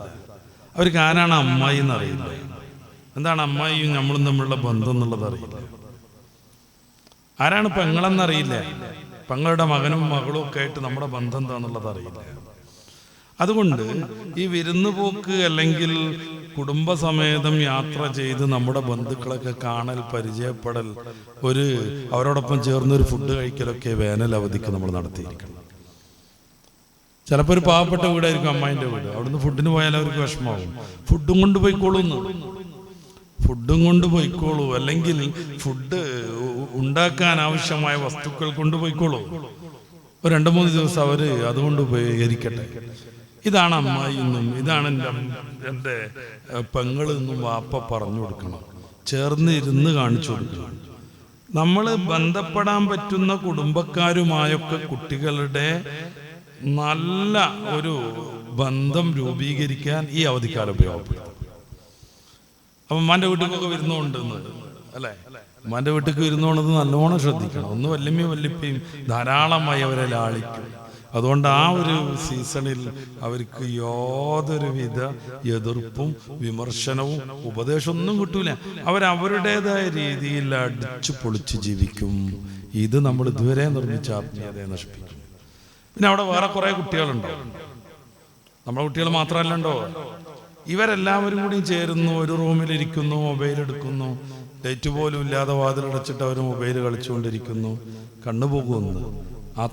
ആത്മീയമായി അവർ തോറ്റുപോകും. 2, മൂന്നാമതായി ചിലപ്പോഴൊക്കെ അവര് വൃത്തികെട്ട ചില ചെയ്തികളിലേക്കൊക്കെ പോകും. അപ്പോൾ ഉറങ്ങുന്ന സമയത്ത് നമ്മളെ ടീം, മീൻസ് നിങ്ങളുടെയൊക്കെ മക്കളും ഭാര്യയും കൂടി ഉമ്മാൻ്റെ വീട്ടിലേക്ക് വരുന്നു, അവരെല്ലാവരും കൂടി ഒരു റൂമിലാണ്. അമിതമായി സ്വാതന്ത്ര്യം കൊടുക്കരുത് എന്ന്. ഇത് ആത്മാർത്ഥമായിട്ട് ഞാൻ പറയണ കാര്യം. കേരളത്തിൽ നടക്കുന്ന സെക്സൽ ഹറാസ്മെന്റിൽ, ലൈംഗിക പീഡനങ്ങളിൽ 60% ഗാർഹിക പീഡനങ്ങളാണ്. ഗാർഹിക പീഡനങ്ങൾ എന്ന് പറഞ്ഞാൽ വീട്ടിൽ നിന്നുണ്ടാവുന്നത്, പുറമക്കാരല്ലാണ്, ബന്ധുക്കൾ ചെയ്യണത്. നല്ല ശ്രദ്ധ വേണം. ഒന്ന്. രണ്ടാമത്തേതായി വരുന്നു പോയി കഴിഞ്ഞാൽ ചിലപ്പോൾ നിസ്കാരത്തിനും നോമ്പിനൊന്നും വലിയ പരിഗണന ഉണ്ടാവും. അത് നന്നായിട്ട് നമ്മൾ ശ്രദ്ധിക്കണം. മൂന്നാമത്തേതായി വീട്ടിൽ നമ്മുടെ മക്കൾ കാണാൻ പറ്റാത്ത കുറെ ആൾക്കാരുണ്ട്. ഉദാഹരണമായിട്ട് അമ്മാവന്റെ ഭാര്യ. പ്രായം തികഞ്ഞ നമ്മുടെ ഒരു ആൺകുട്ടിക്ക് അവരെ കാണാൻ പറ്റില്ല. അമ്മാവന്റെ മോള് പ്രായം തികഞ്ഞൊരു ആൺകുട്ടിക്ക് അവരെ കാണാൻ പറ്റൂല. പ്രായം എന്നൊക്കെ പറയുമ്പോൾ 18 വയസ്സ് തൊട്ട് ലിസ്റ്റിൽ വന്നു എന്നാണോ? അങ്ങനല്ല. ചിലപ്പോൾ 11, ചിലപ്പോൾ 12 ഒക്കെ. അപ്പൊ അമ്മാന്റെ വീട്ടിലേക്ക് വിരുന്ന് പോകുമ്പോൾ എല്ലായിടത്തും ഉള്ള ചുറ്റിക്കറങ്ങൽ പറ്റൂല. അടുക്കളയ്ക്ക് പോകാൻ പാടില്ല, സ്വകാര്യ റൂമുകളിലേക്ക് അവർ പോകാൻ പാടില്ല. പൊതുയിടങ്ങൾ, സിറ്റ് ഔട്ട്, ഡൈനിങ് ഹാള്, അല്ലെങ്കിൽ അങ്ങനെ മുകൾ ഭാഗത്തൊക്കെ സ്ഥലം ഉണ്ടെങ്കിൽ അവിടെയേ പ്രായം തികഞ്ഞ് നമ്മുടെ മക്കൾ ഇരിക്കാനും നടക്കാനും പാടുള്ളൂ. അല്ലാതെ വീടിന്റെ ഉള്ളിലേക്ക് വല്യമാനെ അവർക്ക് കാണാം, വാപ്പന്റെ പെങ്ങളെ അവർക്ക് കാണാം, പക്ഷെ വാപ്പന്റെ പെങ്ങളെ മോളെ അവർക്ക് കാണാൻ പറ്റില്ല. ഇതാണ് ദീന്. ഇത്രക്ക് ക്ലിഷ്ടാണോ എന്ന് വിചാരിക്കരുത്. കൂടുതൽ പ്രശ്നമാണ് ബന്ധമുള്ളവരുമായുള്ള, ഇതുപോലെയുള്ള കുടുംബബന്ധമുള്ളവരുമായിട്ടുള്ള ഈ ഒന്നിച്ചുള്ള ഇടപെടലുകൾ. ഒരാൾ അന്യ വീട്ടിൽ നിന്ന് ഇറങ്ങിപ്പോരാണ് രാത്രി ഒരു 9 മണിക്ക്. ആളുകളൊക്കെ കാണുന്നവരൊക്കെ വിചാരിക്കും എന്താ പോനവിടെ പണി. എങ്ങനെങ്കിലും ഒന്ന് ചിന്തിക്കുമാരെങ്കിലും എന്താ വെച്ചാൽ അമ്മായിൻ്റെ വീട്ടിൽ നിന്നാണ് വരുന്നതെങ്കിലോ, അതുകൊണ്ട് അമ്മായിൻ്റെ വീടല്ലേ എന്ന് വിചാരിക്കുള്ളൂ. നിസ്സാരം. ആരും അത് സീരിയസ് ആയിട്ട് എടുക്കില്ല. അപ്പൊ ഇക്കാര്യം ശ്രദ്ധിച്ചില്ലെങ്കിൽ നമ്മുടെ മക്കൾ നശിച്ചു പോകും. വരുന്നാവാം, ഞാൻ പറഞ്ഞല്ലോ കുടുംബ ബന്ധം പുലർത്തണം, പക്ഷെ അവിടെ ശ്രദ്ധിക്കേണ്ട കാര്യങ്ങളൊക്കെ ശ്രദ്ധിക്കണം. 4 ദിവസം വരുന്നില്ല, അവിടെ ബ്രഷ് പോലും ഇല്ല. നമ്മുടെ കുട്ടി 4 ദിവസം നേരാവണ്ണം ബ്രഷ് ചെയ്തിട്ടില്ല. അവനത് വിഷയമല്ല, അവൻ്റെ അമ്മക്കും വിഷയമല്ല, എന്തിനു പറ്റും പിന്നെ അവനെ ആലോചിക്കുന്നു. ഒരു ഇട്ടെടുത്തതായിട്ടാണ് പോയത്. അന്ന് വൈകിട്ട് തന്നെ വരാന്നാ കരുതിയത്. പക്ഷെ പിന്നെ ഓരോ കാരണത്തിൽ 2-3 ദിവസം കൊണ്ടുപോയി. ഈ ചൂടത്ത് നമ്മുടെ കുട്ടി ഈ 4 ദിവസം ഉപയോഗപ്പെടുത്തിയത് ഒരേ പാൻസും ഒരേ ഷർട്ടും ആണെങ്കിൽ ആരോഗ്യപരമായി എന്തൊരു ഉപദ്രവമാണത്. അന്തണ്ടാവേണ്ടത് ഉമ്മയ്ക്കും വാപ്പാക്കും ഒക്കെ. കുട്ടികളെപ്പോ കൂടുതൽ ഡ്രസ്സ് എടുത്തോളണം എന്നില്ല. ആരോഗ്യം ശ്രദ്ധിക്കണം. അതിലേറെ അവരുടെ മതവും മതശീലങ്ങളും ആത്മീയതയും ശ്രദ്ധിക്കണം. ലീവല്ലേ, അങ്ങനെയൊക്കെ അല്ലേ, കുട്ടികളല്ലേ എന്നും പറഞ്ഞിട്ട് അഴിച്ചുവിടാൻ പറ്റും. സ്വാഭാവികമായും വലിയ ബുദ്ധിമുട്ടുണ്ടാവും. നമ്മൾ നമ്മുടെ സിറാജ് പത്രത്തിൽ വായിച്ചിട്ടുണ്ട്, പാമ്പുകൾ ധാരാളമുള്ളൊരു കാലമാണ് ഈ സീസൺ. സാധാരണക്കാൾ കൂടുതൽ കർക്കിടകത്തിലൊക്കെ നന്നായിട്ട് ഏതോ ഒരു മാസമുണ്ട് ഈ പാമ്പുകളുടെ പ്രജനനക്കാലം. അന്ന് നന്നായിട്ട് മിന്നലൊക്കെ ഉണ്ടായാൽ പാമ്പുകളുടെ കുറെ വർധനവ് കുറേയൊത്ര പറയാൻ കേൾക്കാം. അതിൻ്റെ സയന്റിഫിക്കായ എവിഡൻസ് ഒന്നും എനിക്കറിയില്ല, പക്ഷെ പ്രാവശ്യമൊന്നും അതുണ്ടായിട്ടില്ല. അതുകൊണ്ട് ധാരാളമായി പാമ്പുകളുണ്ട് എല്ലായിടങ്ങളിലും. ആരോഗ്യം തകർന്നൊരു ലോകമാവുക, പാമ്പുകളെ പോലുള്ള ആളുകൾ കൂടുതൽ ഉഷാറാവുക. ചെറിയ കുഞ്ഞു കൊത്തിയാൽ പോലും ചിലപ്പോൾ മരണം വരെ സംഭവിക്കും. ഈ അണലി ടൈപ്പിലുള്ള സാധനങ്ങളൊക്കെ ധാരാളം ഉണ്ടാവും. ഒരു പാമ്പുംകുട്ടിനെ മുറ്റത്തുണ്ട്, അല്ലെങ്കിൽ നമ്മളവിടെ കണ്ടു, അതിനെ നമ്മൾ എന്തോന്ന് ചെയ്തു, അതോടെ തീരുമോ? ഒരു പാമ്പ് ഒന്നാനായിട്ട് പ്രസവിക്കില്ല. അണലി ടൈപ്പൊക്കെ പ്രസവിക്കാന്നാണല്ലോ. മുറുക്കൻ ടൈപ്പൊക്കെ ആണെങ്കിൽ മുട്ടയിട്ട് വിരിക്കുകയാണ്. അതൊന്നും ഒരെണ്ണം മാത്രമായിട്ട് സംഭവിക്കില്ല, നേരെ വെച്ച് 10-30 എണ്ണം ഉണ്ടാകുമ്പോൾ പരിസരത്തൊക്കെ. അപ്പോൾ കുട്ടികളെ അഴിച്ചു വിട്ട് അവരെ പൊന്തയിലും മാന്തി, നമ്മൾ പണ്ടങ്ങാണ്ട് കൂട്ടി വെച്ച കുറേ ചകിരിയുണ്ട്, അതിൻ്റെ അടിയിൽ മാന്തി, അവരുടെ പന്ത് അതുപോലത്തെ ഒരു സ്ഥലത്തിലേക്ക് പോയി, അവർ കയറിപ്പോയി അതെടുത്തു, അതിനിടയിൽ സർപ്പദംശനമേറ്റു, ചിലപ്പോൾ മരണം വരെ സംഭവിക്കും. ഒന്ന് വീടും പരിസരവും വൃത്തിയാവണം. അനാവശ്യമായ സാധനങ്ങളൊന്നും വീടും പരിസരത്തിലും കൂട്ടി വെക്കരുത്. ചില ആളുകളൊക്കെ ഒരു ചടങ്ങ് പോലെ എന്ത് ചെയ്യും, കാർ പുറച്ചൊക്കെ ഉണ്ടാക്കും. സത്യത്തിൽ ഒരു ബൈക്ക് വരെ വാങ്ങിയിട്ടുണ്ടാവില്ല, ഉദ്ഘാടനം കഴിഞ്ഞിട്ട് 10-20 വർഷം. പിന്നെ കാർ പുറച്ച് എന്തിനാണ്? കോഴിക്കാഷ്ടത്തിന്റെ ചാക്ക് വെക്കാനും ചാണകത്തിൻ്റെ ഇത് കൂട്ടിയിടാനും പിന്നെ ചകിരികളൊക്കെ കൂടെ കൂട്ടി വെക്കാനും. അതിലില്ലാത്ത ക്ഷുദ്രജീവികളൊന്നും ഉണ്ടാവില്ല. അവർക്കത് സ്മെല്ലടിക്കുന്നില്ല, പക്ഷെ വേറൊരാൾ ഇങ്ങനെ വരണം. തൊട്ടടുത്ത് ഫ്രണ്ടിൽ തന്നെ കാർ പോർച്ച് ഒന്നിച്ച് കോഴിക്കാഷ്ടത്തിന്റെ ചാക്ക് ഇട്ടിരിക്കുകയാണ്, അല്ലെങ്കിൽ കൃഷിയിലേക്ക് കൊണ്ടുപോകാനുള്ള രാസവളങ്ങളുടെ ചാക്ക് വെച്ചിരിക്കുകയാണ്. അതിനും ഗംഭീരമായ ദുർഗന്ധം ഉണ്ടാവും. ആ സ്ഥിരം ശീലിക്കുന്ന ആളുകൾക്ക് അതൊരു പ്രശ്നം ഉണ്ടാവില്ല. ഇങ്ങനെ ആളനക്കമില്ലാത്ത ഏതൊക്കെ സ്ഥലമുണ്ട് അതിൻ്റെ ഉള്ളിലൊക്കെ ക്ഷുദ്രജീവികൾ ഉണ്ടാകും.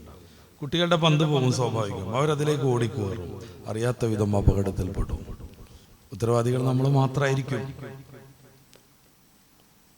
അപ്പൊ നമ്മുടെ വീടും പരിസരവും കൃത്യമായ ഇടവേളകളിൽ ശുചീകരണം നടത്തണം.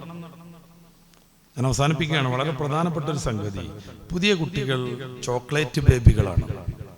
എന്ന് വെച്ചാൽ അവർക്ക് എതിർപ്പ് തീരെ ശീലമല്ല. ഒന്ന്, അവരുടെ കാര്യങ്ങൾ പോലും സ്വയം നിർവഹിച്ച് പരിചയമേ ഇല്ല. എല്ലാം റെഡിയാക്കി നിറച്ച് വെച്ച സ്കൂൾ ബാഗ് എടുത്തിടുന്നത് പോലും അവരല്ല, ഉമ്മയോ വേറെ ആരെങ്കിലും അവരുടെ തോളിലേക്ക് എടുത്തു വെക്കുന്നത് പോലും. ഈ നടത്തിക്കണത് മാത്രം ഉമ്മ ചെയ്യാറുണ്ടോന്ന് എനിക്കറിയില്ല.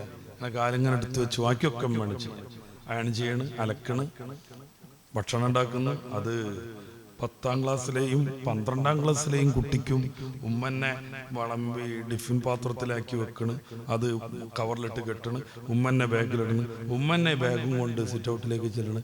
എടീ മോളെ എന്ന് പറയുമ്പോൾ ഞാൻ ഒരുങ്ങട്ടെ എന്നറിയാമായിരുന്നു. 2 മണിക്കൂറായിട്ടുണ്ടാവും മേക്കപ്പ് തുടങ്ങിയിട്ട്. വെറും മേക്കപ്പ് അല്ല ശരിക്കും പറഞ്ഞാൽ. ആള് പറ്റങ്ങട് മാറുന്ന പരിപാടിയാണ്. ചീകി ചീകി ചീകി കുറെ ഇങ്ങനെ മുന്നിൽ കിട്ട്, പിന്നെ കുറെ ബാക്ക് കിട്ട്, പിന്നെ ഒന്ന് സെന്ററിൽ അങ്ങോട്ടും ഇങ്ങോട്ടും ആക്കി, പിന്നെ അവിടെ കുത്തി, പിന്നെ ഇവിടെ പിന്നെ കുത്തി, പൗഡർ പല രീതിയിൽ ഉപയോഗപ്പെടുത്തി, പലയിടങ്ങളിൽ പല ജാതി കളർ തേച്ച്, കണ്ണിൽ കറുപ്പ് തേച്ച്, ഇവിടെ മുഴമ്മ ചോപ്പ് തേച്ച്, ചുണ്ടുമ്മ അന്നത്തെ ഡ്രസ്സിനനുസരിച്ചുള്ളത് തേച്ച്. ആ സമയത്തൊക്കെ ഒന്നും മുറ്റടിക്കൂല കുട്ടി, പാത്രം കഴുകൂല കുട്ടി. അത് ആൺകുട്ടി പെൺകുട്ടി എന്ന് എനിക്ക് ഭേദമൊന്നുമില്ല കേട്ടോ. സുപ്രീം കോടതിയുടെ പറഞ്ഞിട്ടുണ്ട്, കല്യാണം കഴിക്കുന്നത് അടുക്കള ജോലി ചെയ്യാനൊന്നുമല്ല, പാചകം ചെയ്യാനും മറ്റു പരിപാടിക്കൊക്കെ ആണും സഹകരിക്കണം എന്ന്. സുപ്രീം കോടതി വൈകി എന്നാണ് എൻ്റെ അഭിപ്രായം. ഇസ്ലാം മുമ്പേ പറഞ്ഞിട്ടുണ്ട്. ഞാനൊക്കെ കുറെ മുന്നേ എൻ്റെ പ്രസംഗത്തിലൊക്കെ പറയാറുണ്ട്. വ്യക്തിപരമായി ഇത്തിരിയൊക്കെ അത് വീട്ടിൽ നടപ്പിലാക്കാനും ശ്രമിക്കലുണ്ട്. ആണ് പെണ്ണെന്നുള്ള ഭേദമൊന്നുമില്ല. ഒരുങ്ങി സമയം കളഞ്ഞുകൊണ്ടിരിക്കുക. അവർക്ക് പറ്റുന്നൊരു ചെറിയ ജോലി പോലും വീട്ടിൽ നിന്ന് അവർ ചെയ്യൂല. അതിൻ്റെ പ്രശ്നം എന്താണെന്നറിയാമോ? പിന്നീട് അവർ യഥാർത്ഥ ജീവിതത്തിലേക്ക് എത്തുമ്പോൾ, ജീവിതത്തിൻ്റെ നായകന്മാരും നായികമാരുമായി അവർ മാറുമ്പോൾ അവർക്ക് ഇത്തരം സംഗതികളൊന്നും വശം. ഒന്ന്. രണ്ടാമത്തേതായി ചെറിയൊരു പ്രതിസന്ധി ഉണ്ടാകുമ്പോഴേക്കും അവർ തളർന്നു പോകും. ഇപ്പോൾ ഗ്യാസ് ഇല്ല, ഇനി എങ്ങനെ ജീവിക്കുമോ എന്ന് കരുതിയിട്ട് മാനസികമായിട്ട് അവർ വല്ലാതെ വിഷമിക്കും. സത്യത്തിൽ അവരുടെ അമ്മ വളർന്നത് ഗ്യാസ് തൊടാതെയാണ്. ഇഷ്ടം പോലെ വിറക്, ഉദാഹരണമായിട്ട് ഈ തെങ്ങിൽ നിന്ന് വീഴുന്ന സാധനങ്ങളൊക്കെ ചെതലടിച്ച് പോകുന്നുണ്ടാവും. ഗ്യാസ് ഇല്ലാന്നുണ്ടെങ്കിൽ ഞാൻ അത് ഉപയോഗപ്പെടുത്തുന്നുള്ള തൻ്റെ ഇടത്തിലേക്ക് നീങ്ങണം എന്നുണ്ടെങ്കിൽ പരിപരുത്ത ജീവിതവും ഇവർക്ക് അനുഭവം ഉണ്ടാവണം. ചിലപ്പോഴൊക്കെ ഒന്ന് കറണ്ട് ഇല്ലടി, അതുകൊണ്ട് തേക്കാൻ പറ്റിയിട്ടില്ല, തേക്കാത്തത് ഇട്ട് പൊയ്ക്കോ എന്ന് പറയാൻ കഴിയണം. തേക്കാത്ത ഇട്ട് പോകും, എന്നാൽ ഞാൻ സ്കൂളിലേക്ക് പോണില്ല എന്ന് പറയാനേ പുതിയ കുട്ടികൾക്ക് പറ്റുള്ളൂ. തേക്കാത്തത് പോകട്ടെ, പലയിടങ്ങളിൽ കയറിയിട്ട് തുന്നിയായിരുന്നു ഞാൻ സ്കൂളിൽ പോയത് എന്ന് അവരെങ്ങനെ വിഷമിപ്പിക്കാൻ വേണ്ടി എന്നും ഇങ്ങനെ പറഞ്ഞിട്ട് ഉപദ്രവിക്കാനല്ലാത്ത വിധം അവർക്ക് പറഞ്ഞു കൊടുക്കാൻ കഴിയും. ആത്മഹത്യകൾ കൂടിക്കൊണ്ടിരിക്കുന്നു. മൊബൈൽ ഫോൺ എടുത്തേക്കെന്ന് പറയുമ്പോൾ കുട്ടി തൂങ്ങിച്ചാവാണ്. എന്തുകൊണ്ട്? ഉമ്മയിൽ നിന്ന് അവർക്ക് ഇഷ്ടമില്ലാത്തൊരു പ്രതികരണം വരുമ്പോൾ അത് എങ്ങനെയാണ് അതിനെ സമരസപ്പെടുക എന്നുള്ളതിനെ കുറിച്ച് അവർക്ക് ഒരു പരിചയമില്ല. അവരെന്തോ ഒരു നിസ്സാരമായ കാര്യം ആവശ്യപ്പെടുന്നു, അത് ഇന്ന് വേണ്ടെന്ന് അവരുടെ ഉമ്മയോ മറ്റോ പറയുന്നു. എന്നാൽ പിന്നെ ജീവിതം തീർക്കുക എന്ന് അവർ വിചാരിക്കുന്നു. ഈ അവസ്ഥയിൽ നിന്ന് കുട്ടികൾ മാറണമെങ്കിൽ വീട്ടിൽ നിന്നുള്ള കുഞ്ഞു കുഞ്ഞു ജോലികൾ അവരെ കൊണ്ട് ചെയ്യിപ്പിച്ചിരിക്കണം. ഇപ്പൊ ടാങ്ക് കഴുകൽ, അതിന്റെ സുരക്ഷിതത്വമൊക്കെ പരിഗണിച്ചുകൊണ്ട് നമ്മൾ അവർക്ക് ആ ജോലി കൊടുക്കണം. അപ്രകാരം വിറകിങ്ങനെ റെഡിക്കിടൽ, അവർക്ക് സാധ്യമാകും വിധത്തിലുള്ള ചെറിയ ചെറിയ ജോലികൾ അവർക്ക് നൽകിയിരിക്കണം. അവരെയും കൂട്ടിയിട്ട് പൂന്തോട്ടം ഉണ്ടാക്കാൻ പോകണം. അപ്പൊ അവര് ചിലപ്പോൾ നട്ടാൽ വലിയ ഉഷാറുണ്ടാവില്ല. മണ്ണുകൊണ്ടിരി പറയുമ്പോൾ ഞാനല്ല, അമ്മ മണ്ണുകൊണ്ടിരി, ഞാൻ നട്ടോളാം എന്ന് പറഞ്ഞു. അപ്പോൾ ആദ്യഘട്ടത്തിൽ അവർക്ക് നടാൻ വേണ്ടി ചാൻസ് കൊടുക്കണം. പറ്റൂലെങ്കിൽ അവർ പോയതിന് ശേഷം നമുക്ക് മാറ്റി നടാൻ പറ്റും. നമ്മുടെ വീടും പരിസരമൊക്കെ ഉപയോഗിച്ച് ശരിക്കും വെള്ളമൊക്കെ ഉള്ള ആളുകൾ, ഇത്തിരി വെള്ളമൊക്കെ ഉള്ള ആളുകൾ ചെറിയ ചെറിയ തോട്ടങ്ങൾ, കൃഷികളൊക്കെ നിർമ്മിക്കാം. നിന്റെ മൊത്തം എന്നുള്ള രീതിയിൽ കുഴിച്ചിടണം. മത്തനൊക്കെ നടന്ന കാലമാണ്. നമ്മൾ ഒരൊറ്റ 2-3 വിത്ത് കൊണ്ട് എത്രമേൽ സാധനം ഉണ്ടാവും. ഞാൻ ഈ റമദാനിൽ ചെമ്മാട് ടൗൺ പള്ളിയിലേക്ക് പ്രസംഗിക്കാൻ പോയി. അവിടെ കാർ പാർക്ക് ചെയ്യുന്ന ഭാഗം മൊത്തം ഒരു ദീർഘമായ പന്തലില്ല, ഏകദേശം നമ്മുടെ പള്ളിയുടെ അത്ര കാണുമെന്ന് എനിക്ക് തോന്നുന്നത്. ചരങ്ങ, ഈ ഉരുണ്ട ചരങ്ങ തുരുതുരോ അതിൽ തൂങ്ങി നിൽക്കുന്നു.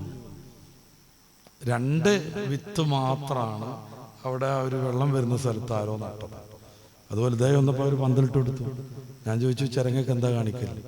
അവർ പറഞ്ഞ എല്ലാ അസറിനും 8ഉം 10ഉം ലേലം വിളിക്കുന്നു. റമദാനാണല്ലോ, ഈ ഇളം ചരങ്ങക്ക് കുറച്ച് പ്രാധാന്യമുള്ള സമയം. അതൊന്നും അല്ലെങ്കിൽ ചരങ്ങ എത്രമേൽ എത്തിയാണ്. റസൂലുള്ളാഹി സ്വല്ലല്ലാഹു അലൈഹി വസല്ലം തങ്ങൾ ചരങ്ങ നർത്തം വെക്കാൻ പറ്റുന്നൊരു സാധനം ഇതന്നെ ആവാനാണ് കൂടുതൽ സാധ്യത. ധാരാളമായി കഴിക്കാറുണ്ടായിരുന്നു എന്ന് നമുക്ക് ഹദീസിൽ കാണാം. അവിടത്തേക്ക് നല്ല ഇഷ്ടമായിരുന്നു. ധാരാളം എന്നൊക്കെ പറയുമ്പോഴേക്ക് അതന്നെ ഫുള്ള് ഇന്നൊന്നും വിചാരിക്കരുത്, അന്ന് അത് ലഭ്യത വളരെ കുറവാണല്ലോ. ഇബ്നു ഉമർ റളിയല്ലാഹു അൻഹുവിന് ഈ സാധനം തീരെ ഇഷ്ടമല്ലായിരുന്നു.